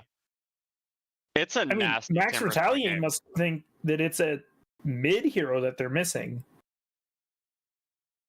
With the ban on the Storm and a Razor. If it's Lion again, no, Lion was banned. Thankfully. Lion's banned. Don't have to see the Frodo Lion. The Frodo Lion was kind of cracked last night, actually. Instead, it's the Frodo Winter Wyvern. Let's go, boys! Two strength heroes and a Magnus and the Wyvern. I love to see it. Scream. It is the support Sven too. Oh man. Hold on. No, I feel like. What?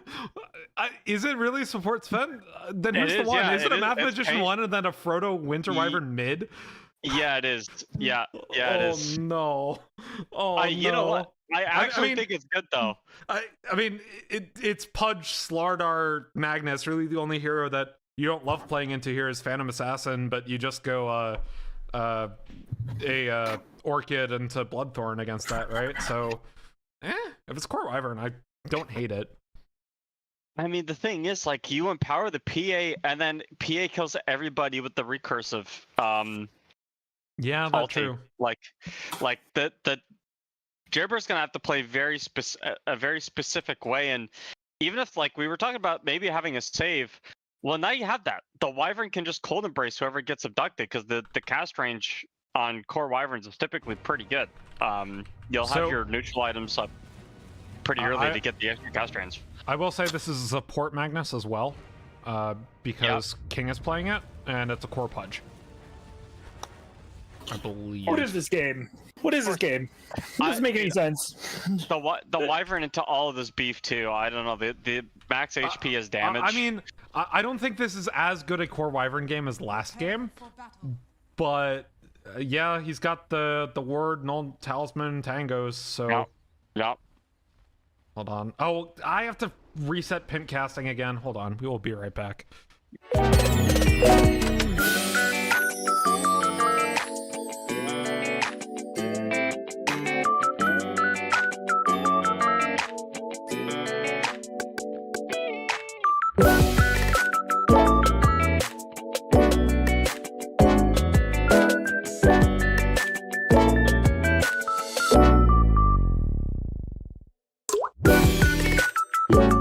Welcome back. Had to fix my casting configuration because Dota does not keep the zoom configuration the same between the two games, and thus your zoom gets all messed up.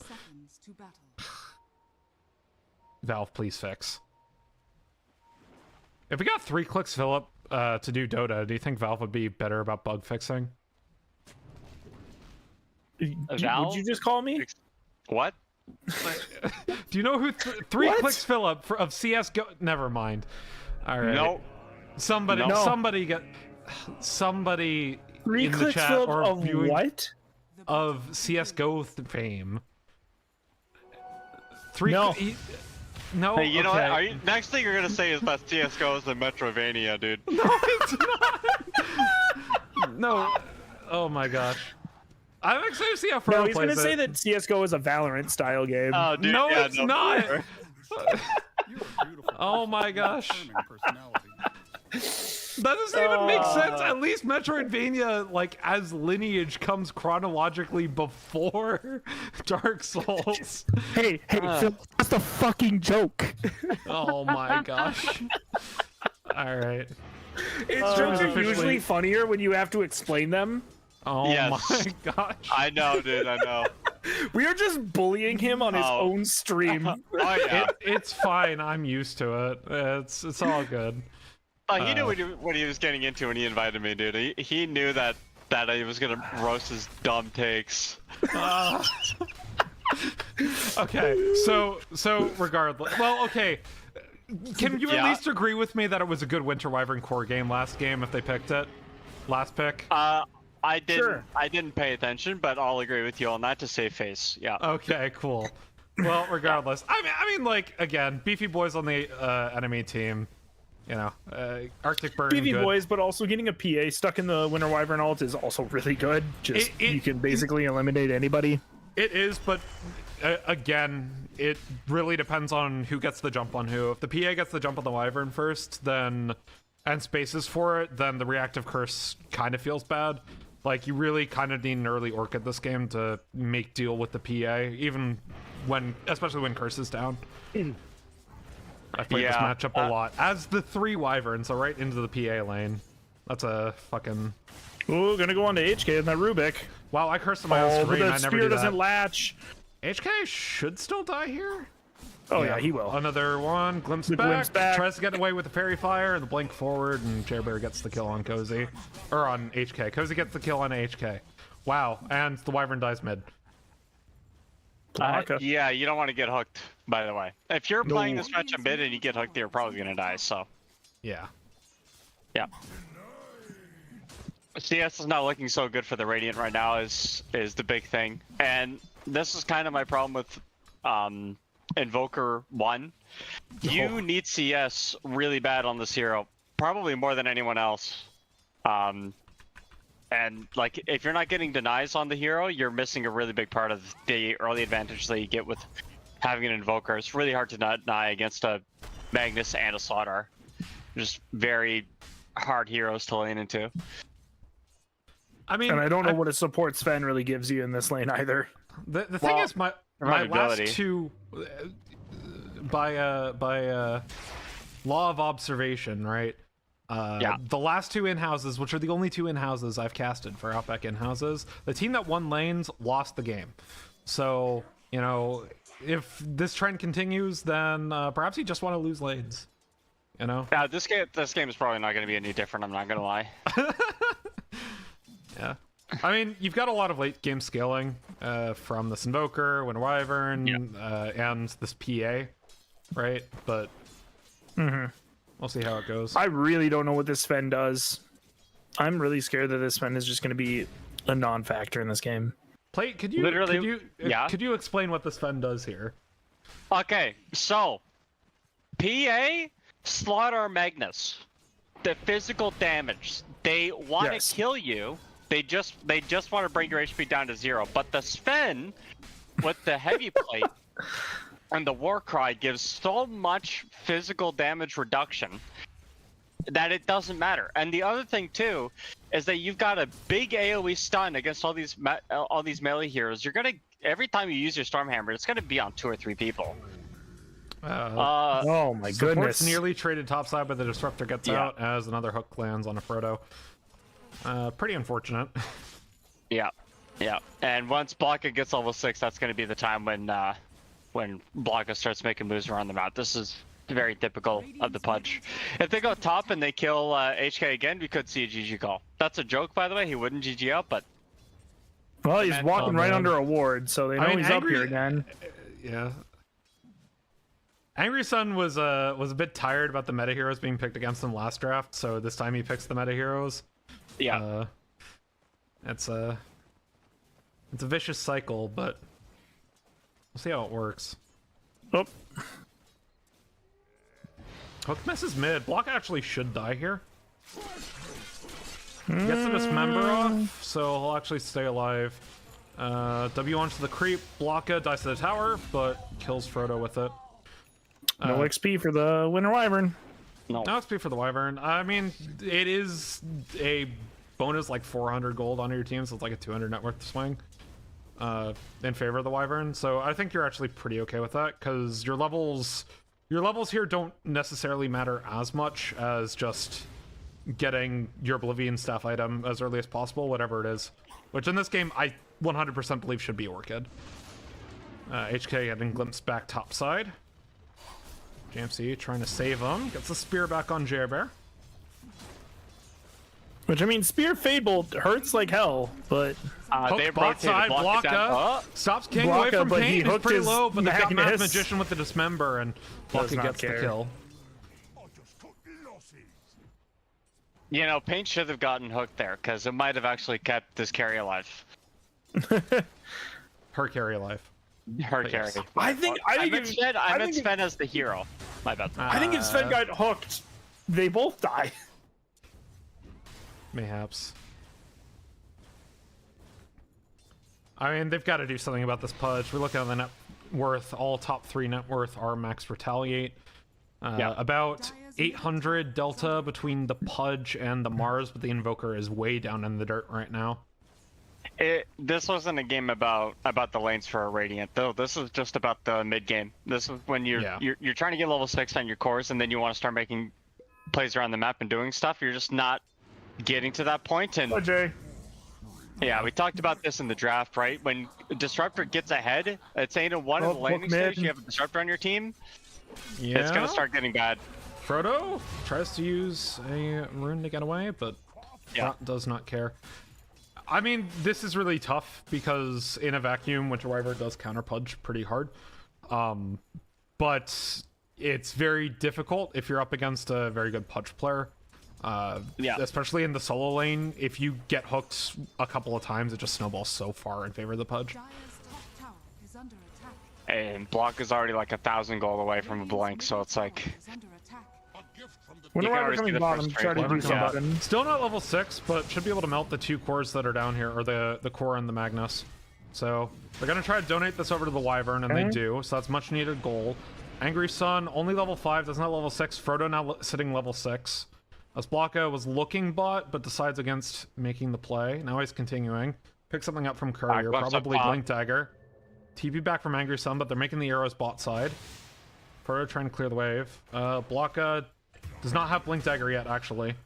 So it was boots on Couriers. Jerbear finds the Mars. The hook lands again on a Math Magician with the Dismember. The curse, though, stops it in his tracks with the Deafening Blast, maybe stopping anything from happening. Blocka goes down pretty low, finally falls. King makes his way into the fight. The stun lands on a Frodo, but I think this is just a 3-for-0 bot side with a good tornado going over from Math Magician. Angry Sun should die here. Who gets the kill? It's the Sven with the Stormhammer.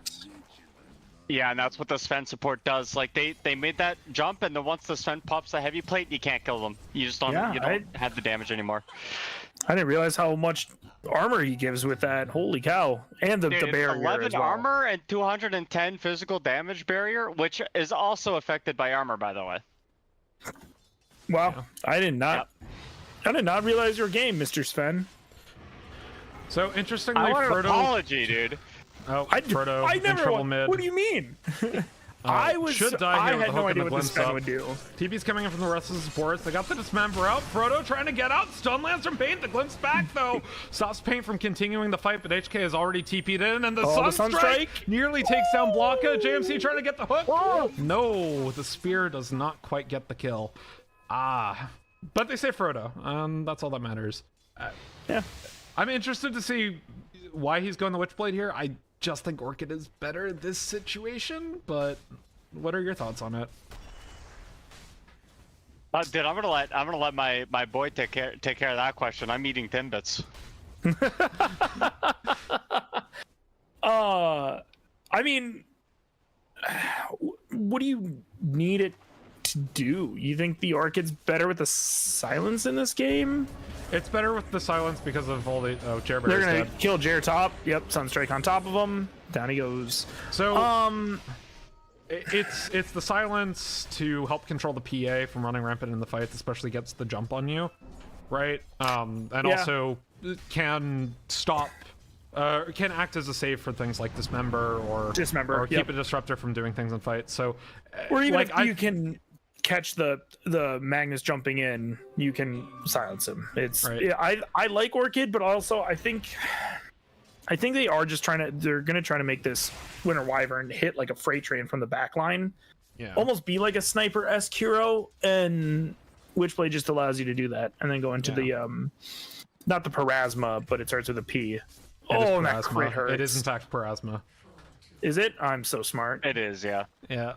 Oh, you're really smart, dude. I'm Parasma good item on Core Wyvern. Witchblade good item on Core Wyvern. It's just like it's the default. And like as a Core Wyvern spammer, Frodo might be dead here. He might try on the cozy. I think he definitely is. Nice curse stops Blocka from getting this member in, but he still is looking at this member. They don't have any rotations. It's for nothing. King's here. Gets the shockwave. They're not even going to use the Dismember to get Frodo, and now King finds HK. Telekinesis back, but they get the glimpse and the RP. Down goes HK with the Dismember, sealing the deal. Blocka with the double kill. I'm surprised the Radiant didn't bring like every single person on their team to that fight. Yeah. That felt like it could have been good, but they didn't have a TP on Paint because Paint got clipped bottom. Radiant are scanning. She has God Strength now, though, so... Yeah. I mean, God Strength on a support Sven isn't really going to do much, but it's still nice. Blink Dagger coming out for Blocka, so... Oh, God Strength is is a lot spookier. God Strength gives you 30% slower distance, which is nice, actually. Right? So, it's not nothing. Yeah. I mean, it's good against HK the... still rot. Big Sag. Yeah. Okay. You know, I'm thinking about how the Dire want to keep playing this. I think you just want to get levels on Magnus is the most important thing, because you're going to want to transition King's role in this game. I know King is like maxing skewer and all this stuff. Honestly, if I'm King this game, I look at the kind of game that my Phantom Assassin is having, I just max in power. I know it's going to sound like a little bit like a grief, but like, if I just sit next to my PA and power them the whole time, their net worth right now would be at least 2,000 or 3,000 gold bar. I'm not even kidding. And Math Magician kidnapped under his own and tower. what, you become a glorified stacking machine? Two-man tornado. Paint TPs into the fight. Pops the war cry. Looks for a storm hammer, but they're trying to look for the two-man one as they chase up the high ground. Gets bashed by Angry Summon. The storm hammer hits on two. Jerbear taking the portal though. Makes quick work of the storm hammer and the glimpse away on the Mars. I think that saved his life. It did. It really did. Also, I have to get up early tomorrow for the gym and to go to work. So, so we will see you. I'm going to go to bed. So have yourself a good night, y'all. Best of luck in the cast. I will catch you guys sometime soon here. Glimpse, Kinetic Field, Static Storm on Frodo. Not a whole lot you can do on that. I will say, you know, Mr. Canadian there. Okay, yeah. Here in Freedom Land, we call those Munchkins. Blocka. Do you call blinking on a Mars a Munchkin? Is that what you call that? No, and he's not even using the Dismember. This is just body blocking. Dismember wasn't even up. Just rotting him to death. No, they're not called Timbits, they're called Munchkins, and they come from Dunkin' Donuts, alright? Or just Dunkin'. No, they're called Timbits, dude. It says it on the box. It literally says on the box that, I mean, it says Timbits in big brown letters. Okay, this is the hot take to trigger Canadians. Tim Hortons is just Dunkin', but for Canadians. Wasn't Tim Hortons around before Dunkin' Donuts, my man? What are you talking about? I don't know about the chronology here, so I might stand corrected. I'm looking it up. King.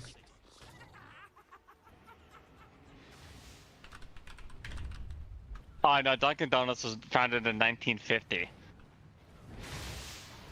And Tim Hortons was in 1964. Interesting. As I said, Tim Hortons is just Canadian Dunkin' Donuts. Okay. Well, you know. Radiant's bottom tower is under attack. What, you gonna roast me for that one too? It's true. No, though. you should have known. Real dig would have been if you said like it was American, because it's owned by the Burger King Corporation. Blocka caught in an arena, no one around to help him out, so kill goes over to HK with a Fade Bolt. Typical HK contribution to that one. Hey, you got a telekinesis to set up the arena and spear, you know. Yeah, sure. I don't know what Block was doing mid alone, but I think at some point you have to figure out, like, when nobody is showing on the map, that something is going to happen. And I do like the play that the Radiant did to kind of group up and start making things happen, because you're just not gonna.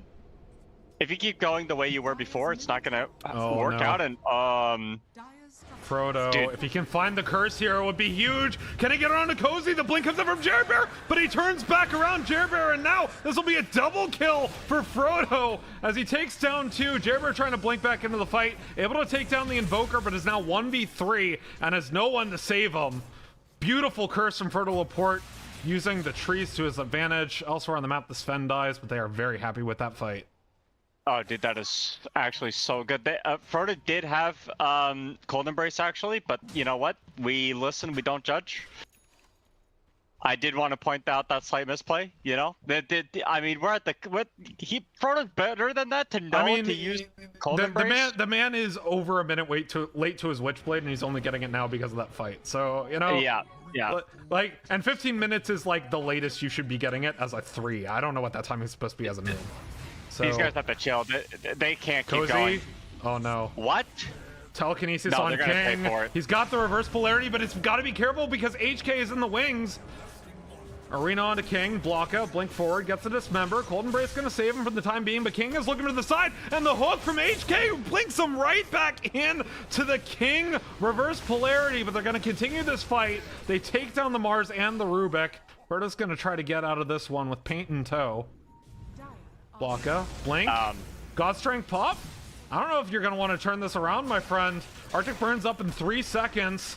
Pain's gonna try to absorb some of this damage, but unfortunately, I think that's just a feed for nothing. Yeah, I can understand the desire for aggression, especially because you're fighting like under your own ward there.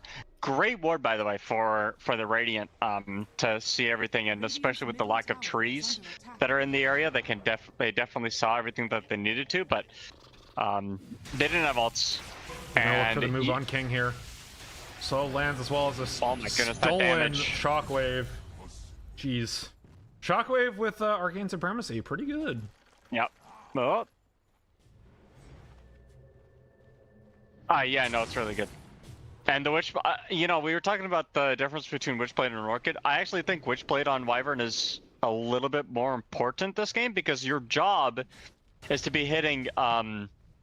your job isn't to control PA. That's what you have the Mars for. That's what you have the Rubik for. That's what you have the Sven for. Your job is to kill the Slardar and the Pudge, right? So, okay, so anything to help you do that. Yeah, you just want to deal more damage. Yeah. Okay. Like, you know, you're the higher MMR player, so I'll defer to you despite being the Wyvern spammer. I think like but this is like kind of the leveling thing, right? To me, I'm playing Winter Wyvern, I see a PA on the enemy team. I'm like, I need to go this Orchid and eventually a Bloodthorn. Yeah. Because, you know, but I guess that's the thing. You drafted a team comp, you didn't draft a hero, right? This is... Exactly. This is Captain's And this mode. is the mid Wyvern. So your role is a little bit more diverse than an offlane where your whole shtick is to kill the enemy carry.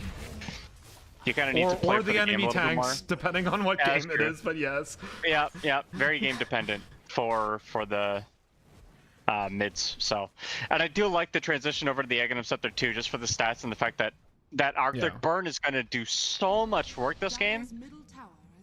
Yeah, I think this is pretty standard. Some Wyverns prefer to go for, or some Wyvern cores prefer to go for the Force Staff Hurricane Pike. But I think going straight Axis game is definitely the correct decision because you get so much value out of it because you have a Slardar and a Pudge that has a lot of stacks in Flesh Heap and a Magnus who, although a universal hero, has a lot of strength built in as well. Yeah, it's just the stuff you buy, you know? And actually King going for the egg and Scepter instead of the Harpoon. Which is a little bit surprising. I figured that the Harpoon would be a little bit better this game. Hook. Oh, nice hook. On a paint, gets the War Cry, but I think Blocka might be in a bit of trouble. Frodo has ult. They commit the Static Storm. This is a lot committed just for paint, and HK's able to steal Mute Shield, but it's a huge RP, and the skewer back, but it's only under their own tower, and King's gonna end up dying for this. Angry Sun blinks in, but gets immediately cursed and should go down for this, with the PA blinking into the fight, might be able to get the Pudge as well, but Frodo's pretty low, goes down, the Fade Bolt unable to get connect on a block, and JMC falls as well. The fight looked very one way or the other, but it goes the way of Max Retaliate, only losing their Slardar for 4. Yeah, and it literally just started off of the back of that RP. I mean, all 3 people elapsed on top of each other and sets up the 3-man Slithering Crush. I mean, the Winter's Curse was good, but they just need a little bit more damage, and they didn't have it. Jer Bear showed up to that fight with a fresh BKB, and that's all she wrote. I mean, Paint even bought back, but at this point, if that was a team fight where the Radiant are even in net worth and gold, it's a team wipe for them. I mean, they just clean everybody up because the Winter's Curse is so good. But that fight started as well as some of your video game genre takes, so Oh my god. I got team wiped. All right. Yeah. Frodo actually. So this is interesting. So he's opting for Blink Dagger over Hurricane Pike here, just because it's cheaper and enables him to play from out of vision. So I do like this, and then just going straight Parasma. It helps with the Aghanim Scepter a bit, just because it gives you way more mana to play with your toggle. Doesn't give you a whole lot in the way of mana regen, because the mana regen per intelligence isn't that great, but I still think pretty solid, and obviously gives you a lot more damage to deal with the heroes that you're trying to hit. I mean, you just need... you kind of want to keep Jerbear alive, and I know that's going to sound really weird, but, like, you need him alive for the Winter's Curse. Yeah. The Winter's Curse is actually doing so much work, and I wonder if Jerbear not being hit with Empower is a conscious decision by Max Retaliate to keep everybody alive, or if King is just bad. What? Because he's not empowering his PA, dude. That's like the support Magnus #1, dude. Dude, I remember casting a Southeast Asian tournament where they would pick Magnus, Jug, one team. It's called The Immortal. Team of players from Myanmar would pick Magnus, Jug constantly, and the Jug wouldn't even build a farming item. They would just have the Magnus constantly be feeding the Jug the Empower, and that just accelerated the Jug so hard. That team also had like a cracked Underlord player as well. That was fun. You casted that tournament. Did you ever cast that team though? TDL? Yeah, I have casted TDL. I don't think I've casted the Immortals. Okay. No. That was a fun time. No. I mean, I've casted Team Felt before.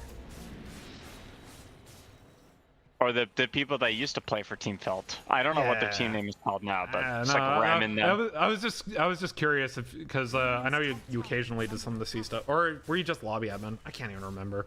No, I was not lobby. Well, I did lobby admin stuff too because I was a caster, but yeah, I did. I did casting. Yeah. Okay. For the C. Yeah. I remember. For the C stuff. And the NA stuff. And the NA stuff. Yeah. Okay. Yeah. Yeah. Either way. What we're saying is Magnus support really good with Empower, and empower your carries. Empower your carries so they can farm and they don't have to build a Battle Fury. True. Actually, the fact that PA bought one is a little weird. This is what? How much is Battle Fury again? I can't even remember. 37. 3,900 gold. This is 3,900 net worth. That could be a different item, and your PA could also have more net worth due to Empower. Yeah, this could be a Desolator with like damage stacks if you wanted to go that route to chew through the plate armor or the Sven armor. This is the thing, right? It's an in-house, so I don't think Jerbear going Battle Fury is actually incorrect here, but like if teams that practice with Magnus 5 when it's good practice on not having a farming item on their carry, right? Yeah. Because that's kind of the idea. Here the Magnus was played 4, it's an in-house, these players aren't going to be nearly as coordinated. I do want to say they did just smoke underneath the ward. That they did.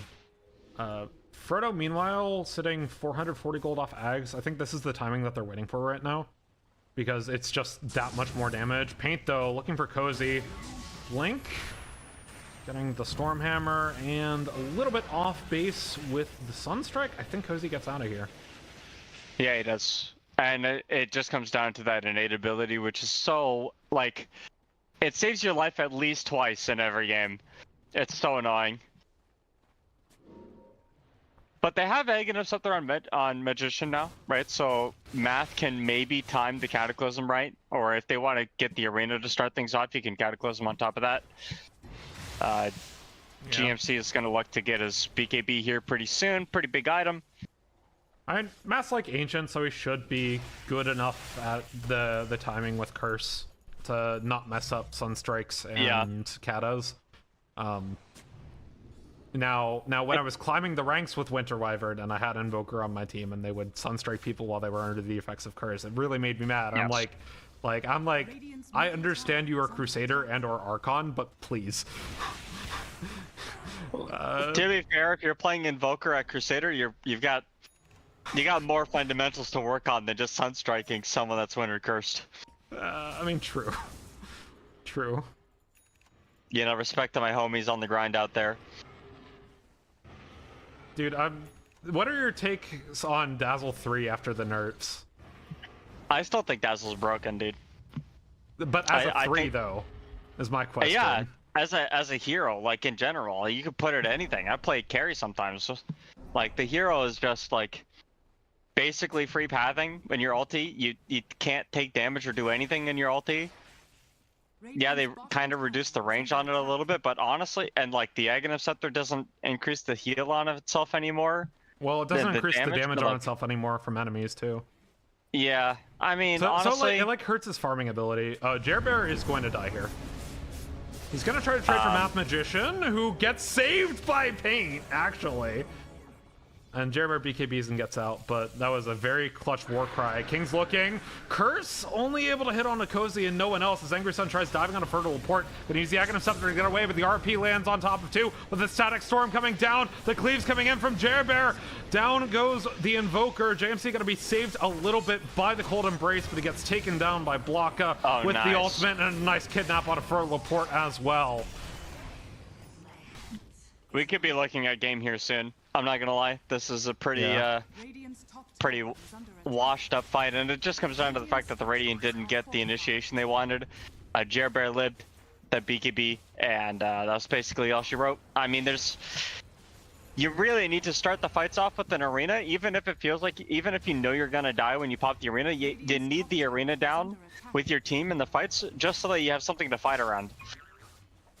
But if you don't have that to fight around, you can't stop the Dire from doing whatever they want, right? They have the pull back with the Magnus, they have the hooks, they have the Disruptor, and the Slider to capitalize on the damage with the PA, right? So that you just need to initiate and go in and figure out a game plan past that. But right now, they haven't done that.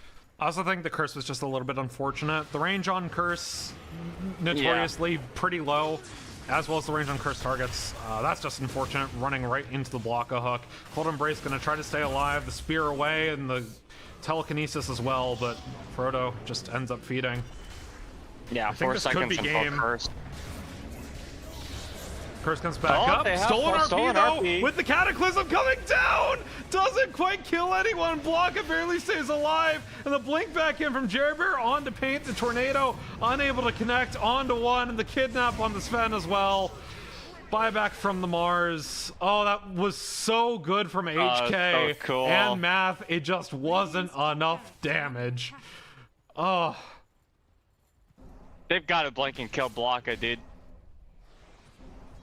I mean, that's what the Wyvern's for. Up in 8 seconds. Jerbear diving on an HK. Telekinesis. Skewer back under the tower. Oh no, you can't afford that one. Uh-oh.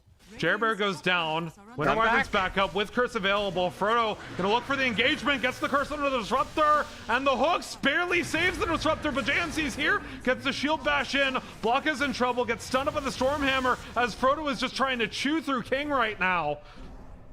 Hopping away is Blocka. Blink back in. Angry Sun. Another hop by Frodo. This should be a dead Slardar. He cannot turn it around. Double kill for Frodo Laporte. And the power of the Winter Wyvern Ags. King's going to go ahead and steal away the Wisdom Shrine and blink out of the way. Gets away with his life. Tumbler's toy to safety. Okay, well, you have... Sunstrike. Telekinesis. Oh, stolen. Slithering Crush and Skewer, and down he goes. Dude, this stolen Skewer might have just saved, like, another 5 minutes of the game. HK is cracked, my dude.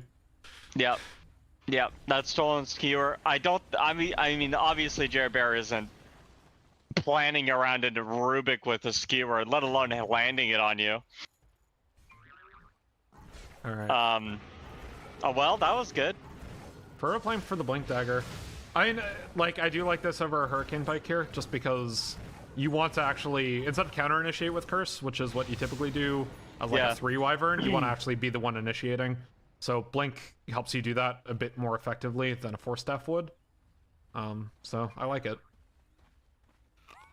I think you need to save for buyback, for sure. I don't think Frodo's gonna save for it. I think he's just gonna buy this Blink. I know I know they're gonna buy the Blink, but I would be saving for a buyback because you need your curse is so important to these team fights. It's much more important than a blank dagger. Getting it off, they have no buybacks. Yeah. At all. The argument that I think is running through Frodo's head right now is that if I buy out, like, we only win fights if we get the jump on them anyways. Yeah. So if I die with curse up, then the fight is already lost, whether or not I buy back with curse. HK, stolen skewer on Angry Sun, pops BKB, gets the slithering crushed down, but the glimpse keeps HK at bay. He goes down, but the arena lands on 2 with the Sunstrike follow-up. They are able to trade for the Disruptor and take him down. It seems like a lot, but if the Radiant can hold the high ground here, maybe they can force a bad fight, but there's an fight damage Frodo on Bear. is way too close to vision right now. Oh. Blink TP out of the way. Can he get out before the slithering crush? Yes, he does. Dire are scanning. Oh my god, that's so scary. Yeah, Paint's getting TP out too. That was a nice dodge. I mean, getting the kill on Disruptor is whatever, but the big thing is just being able to get out. Oh man, they're gonna look. I mean, for shall again. we play Guess the Gaben here? Because I'm curious what your and Dota Plus's win prob is. It's probably like 85% in the favor of Dire. Roshan, 83%. You're actually very close. Yeah.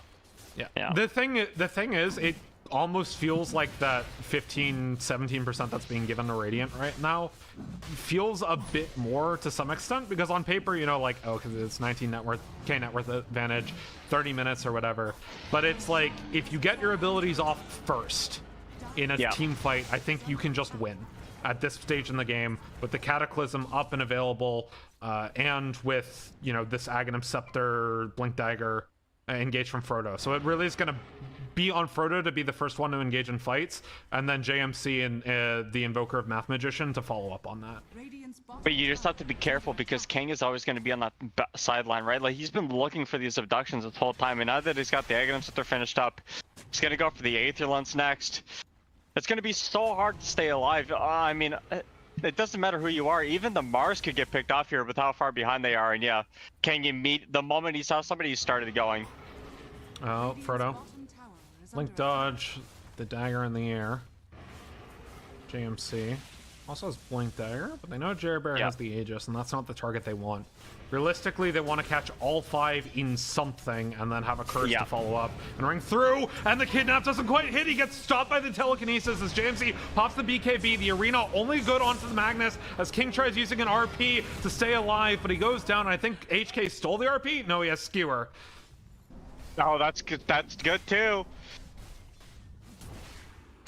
Oh, Jerbear, whoa, why are you diving that deep? Trying to go on Paint. Warcry's not up for another 7 seconds, but I'm not sure you want that. Paint, though, caught by the kinetic field as HK blinks in, tries to get the skewer, but he's stopped by the static storm, but they get the Aegis off of Jerbear, and now Blanca is trying to ravage through HK, take him down before his Toss 1 respawns off the Aegis, but the blink and the curse, it gets Disruptor, and the Cataclysm comes down and lands on all 3 members. That was beautiful timing, and Frodo uses the Golden Blades to stay alive. Angry Sun in trouble now. He gets the bash, he gets the stun. Blink in comes Jerbear, but he's already done the work he needed to do on Fertile Laporte. He has buyback available to him, but I don't think they even needed this fight. The Tornado lands on 2. Angry Sun should go down here as Pink gets the stun out of the PA. Jerbear, he's all alone on this high ground. I think this will be a full wipe in favor of Dorkors. He's trying to get JMC disarmed by the Deafening Blast and barely able to get out, but Paint wants more. He's got the Stormhammer. She's got the Stormhammer, I should say. The blink back in from Jerbear, a little bit greedy. The Stormhammer lands, as well as the Gleipnir.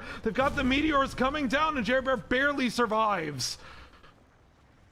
Oh, that's a big hold. The big hold, dude. It just comes down to the team fight.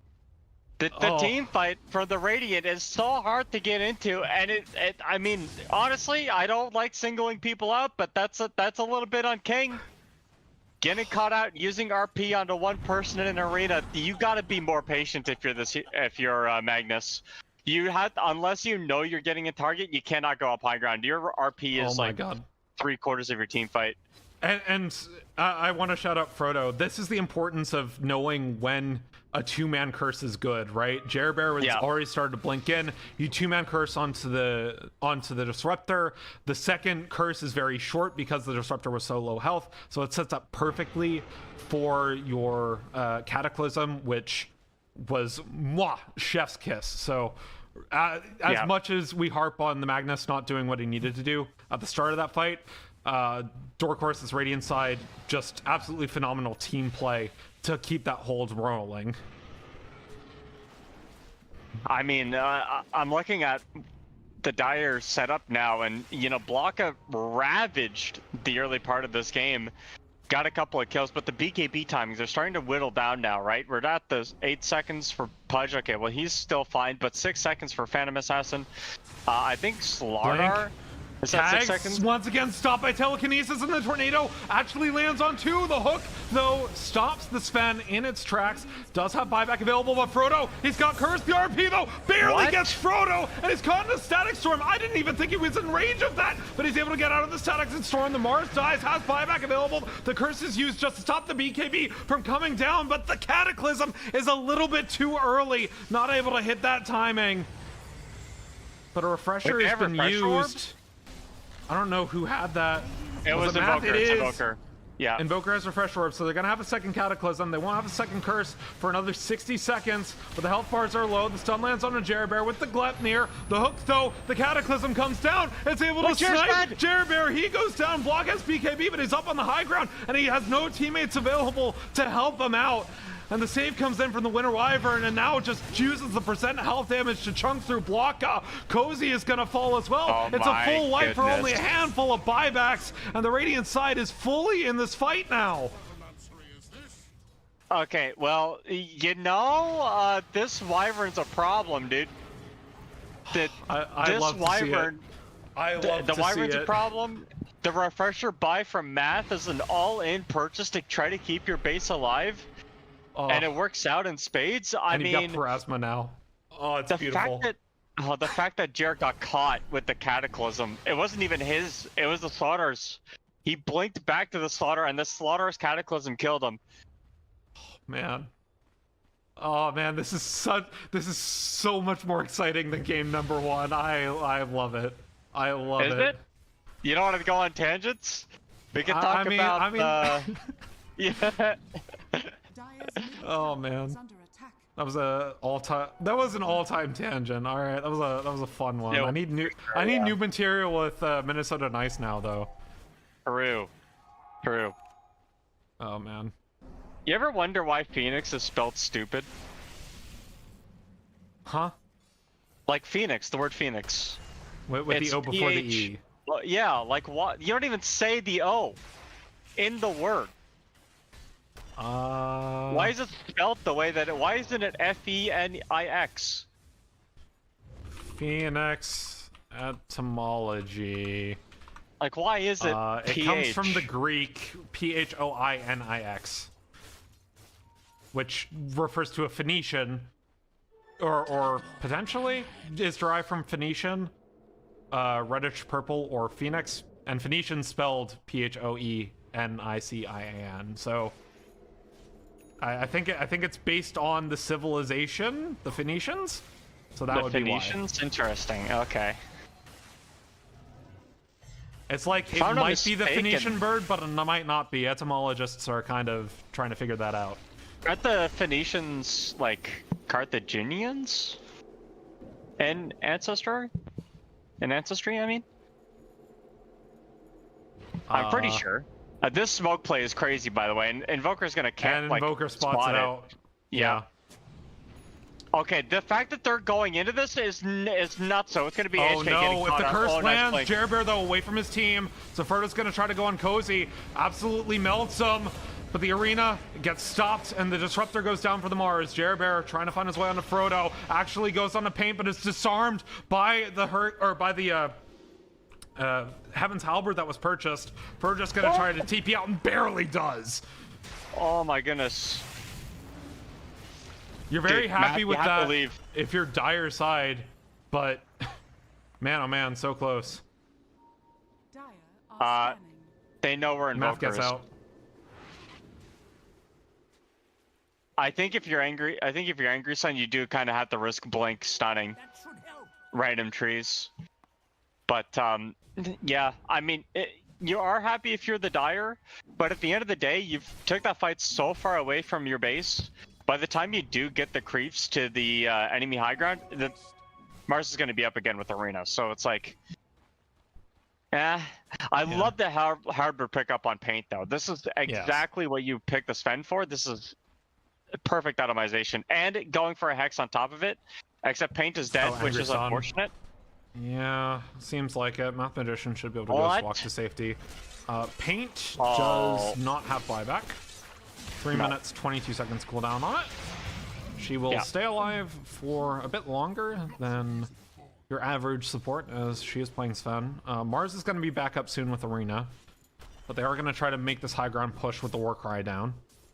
I don't know if you can still take this high ground push, because the Sven is just a survivability tool. Radiant's middle barracks are But you're playing they've into... got Kata, they've got Refresher, they've got Curse. You gotta bring Math back. You gotta bring Math Magician back. He's gonna try to steal the Wisdom. He has TP though. Jabber hooked to safety as they take down the mid racks. Dude, it's not worth it to stay this late. I think so, but yeah. Hurricane Pike being next item from Frodo. Okay, just building more survivability, more range. No longer have the range gives damage facet, but you know, still good item. I feel like at this stage in the game, getting more damage for PA is probably what I would focus on, right? If I already have this Blink Dagger instead of more survivability for me.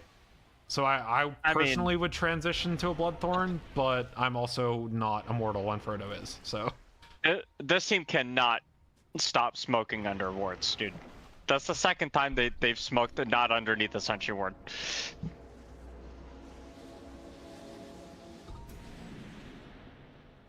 And they had the lane ward to try to give a little bit of vision, but the Dire are just gonna sit underneath, like sit on their high ground, sit under wards. Well, some smoke on smoke They action. smoke up. Frodo has to stay alive here. He does not have buyback. Yeah. Sitting 1,100 gold away from that. And the smoke on smoke might end up fizzling. As one team pushes the other team prods, but Frodo's in trouble! Blink for blink though, the hook lands!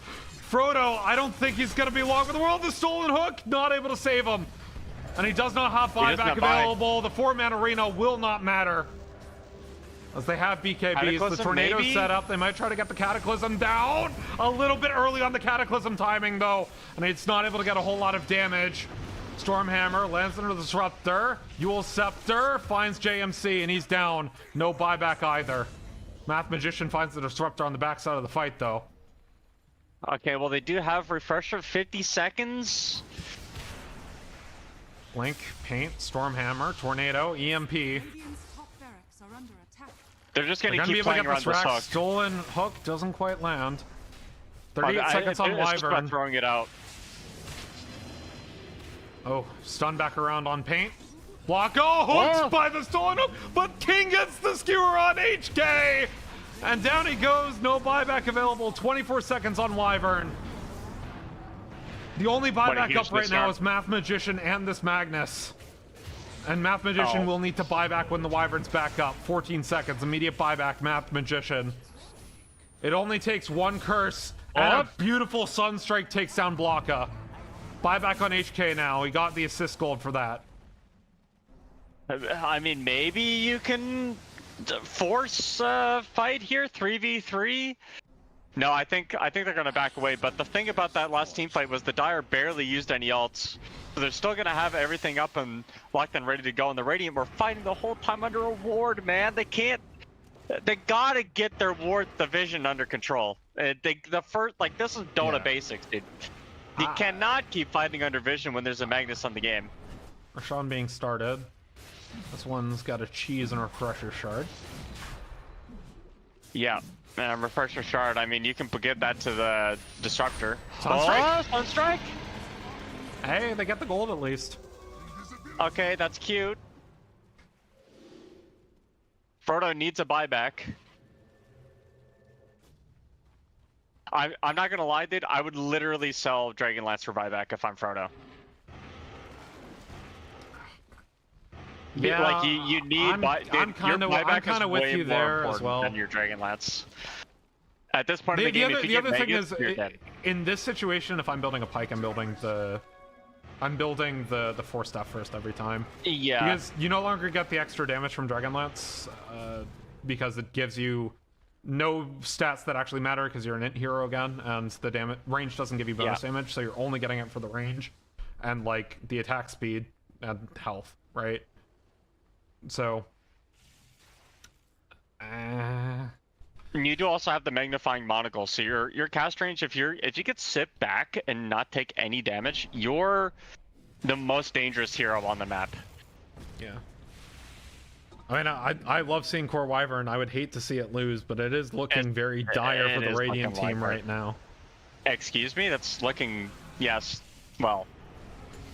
Angry Sun, though, caught out by telekinesis, has to BKB to get to safety, but the Pudge just found a hook onto somebody. It's the Sven. She has buyback, though. It was paint. Yeah, buyback is so important right now. And buyback status, 4 buybacks available, 1 for the Mars, 1 for the Sven, 1 Slardar, 1 Pudge. Yeah, I mean, just like with the Radiant's position, they don't have the ward. They just don't have any vision. They don't see anything.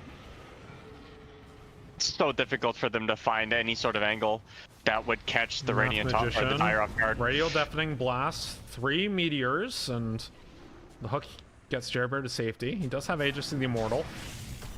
King on the side. They actually have engaged. A ward they now. Want to try to bait Jerbear here. Stormhammer stuns. They have Glyph for the T3s for the Rax. King unable to make the kidnap connect, and what was stolen from him? It's Skewer, and he's got Slithering Crush as well.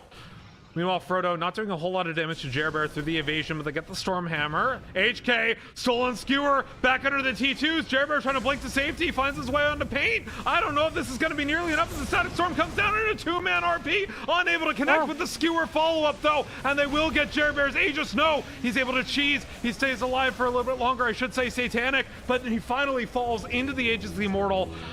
But it's Megas now. King caught in arena alongside the rest of his team. The Skewer back, the Cataclysm. It's not good. It doesn't hit absolutely anybody. Prefer to Laporte. He doesn't have Curse. No setup for the Cataclysm. Angry Sun blinks in, gets a Slithering Crush. Frodo doesn't have buyback, and that should be all she wrote. It doesn't even matter about the Cataclysm. Buyback gets in from Frodo Laporte, though. It might not be enough.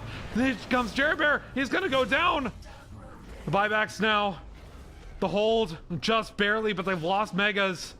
I thought that was gonna be it, but the buyback barely landed because the Cataclysm gets a kill onto the Magnus. They're gonna try to get Blocka here. Onto Frodo he goes, but he's interrupted by the Stormhammer with Angry Sun. Waiting, gets a 3-man Slithering Crush. Frodo Laporte glimpses back, but he's got the damage with the Arctic Burn. Can he get the kill onto both of these tanky heroes? He gets 1, now onto Blocka, and he's out of the fight. Math Magician gets that kill, and now Cozy has to blink for blink with HK. They have Skewer again. That glimpse is so annoying, dude. Yes, but JMC, 2 seconds on blink, stop at the kinetic field. HK though blinks up, telekinesis, Fade Bolt, Math is here, Radial Deafening Blast, going to Yule Scepter it off, but in comes the Sunstrike, and Math Magician gets another kill to add to his roster. Sitting 11, 6, and 14 on this Invoker. Just, oh my gosh. Okay, so here's the good news for the Dire. You have Mega Creeps, right? The bad news is for the Dire is that the team fights seem to be like so impossible no matter how far. Like, you have Aegis, you have everything. You can't seem to win these team fights. And I want to highlight here, I don't think it was even spotted. The Mars had a 4-man arena that whole team fight. Like I was focusing on PA going in, and it's like, oh, 4-man arena. Whoa. I was waiting for the Cataclysm. I was like, where's their Cataclysm? Refresher Cataclysm. This is like the perfect time to do it. You're gonna get an ultra kill if you do it. I just think Math was so focused on like the PA that they like. You can kill everybody else. You don't have to focus everything on PA, but. Like, I want to say it's over, but I've been saying it's over for like 30 minutes, and it doesn't feel like. I mean, shall we play Guess the changed. Gaben? Because Megas are on the table now, but it's only 15k at 51 minutes. Oh my goodness, they just caught out King. Yep, they did. The PA is trying to go back in onto the Invoker. Does not have buyback, but HK is able to TP out. Okay, well, that's not worth. No. My guess the Gaben is 90%. 91%. Oh my goodness! Only after that kill, it was 86% when I asked you. Oh, was it? But... Okay, well, you know what? I would have said 85. That's right. I'm gonna scumbag Hindsight it. is 2020. But like that's the thing, right? Like it's a one-fight game for Dire. However, they have to win one fight. But they can win a fight so easily now without the hook Invoker. Lands on the paint. They're gonna catch up.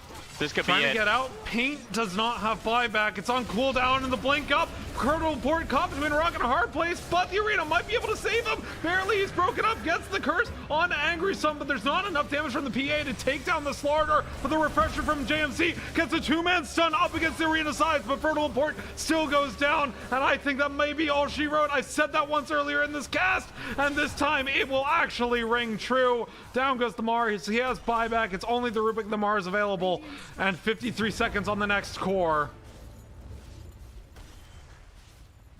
This is GG's. You can try your best, Mars, but you know what? It's so hard, man. Block You're too up, far Lane behind. stops Jerbear from getting the kill on the Mars. Trying to Yules, trying to save with the stolen hook. Will not matter.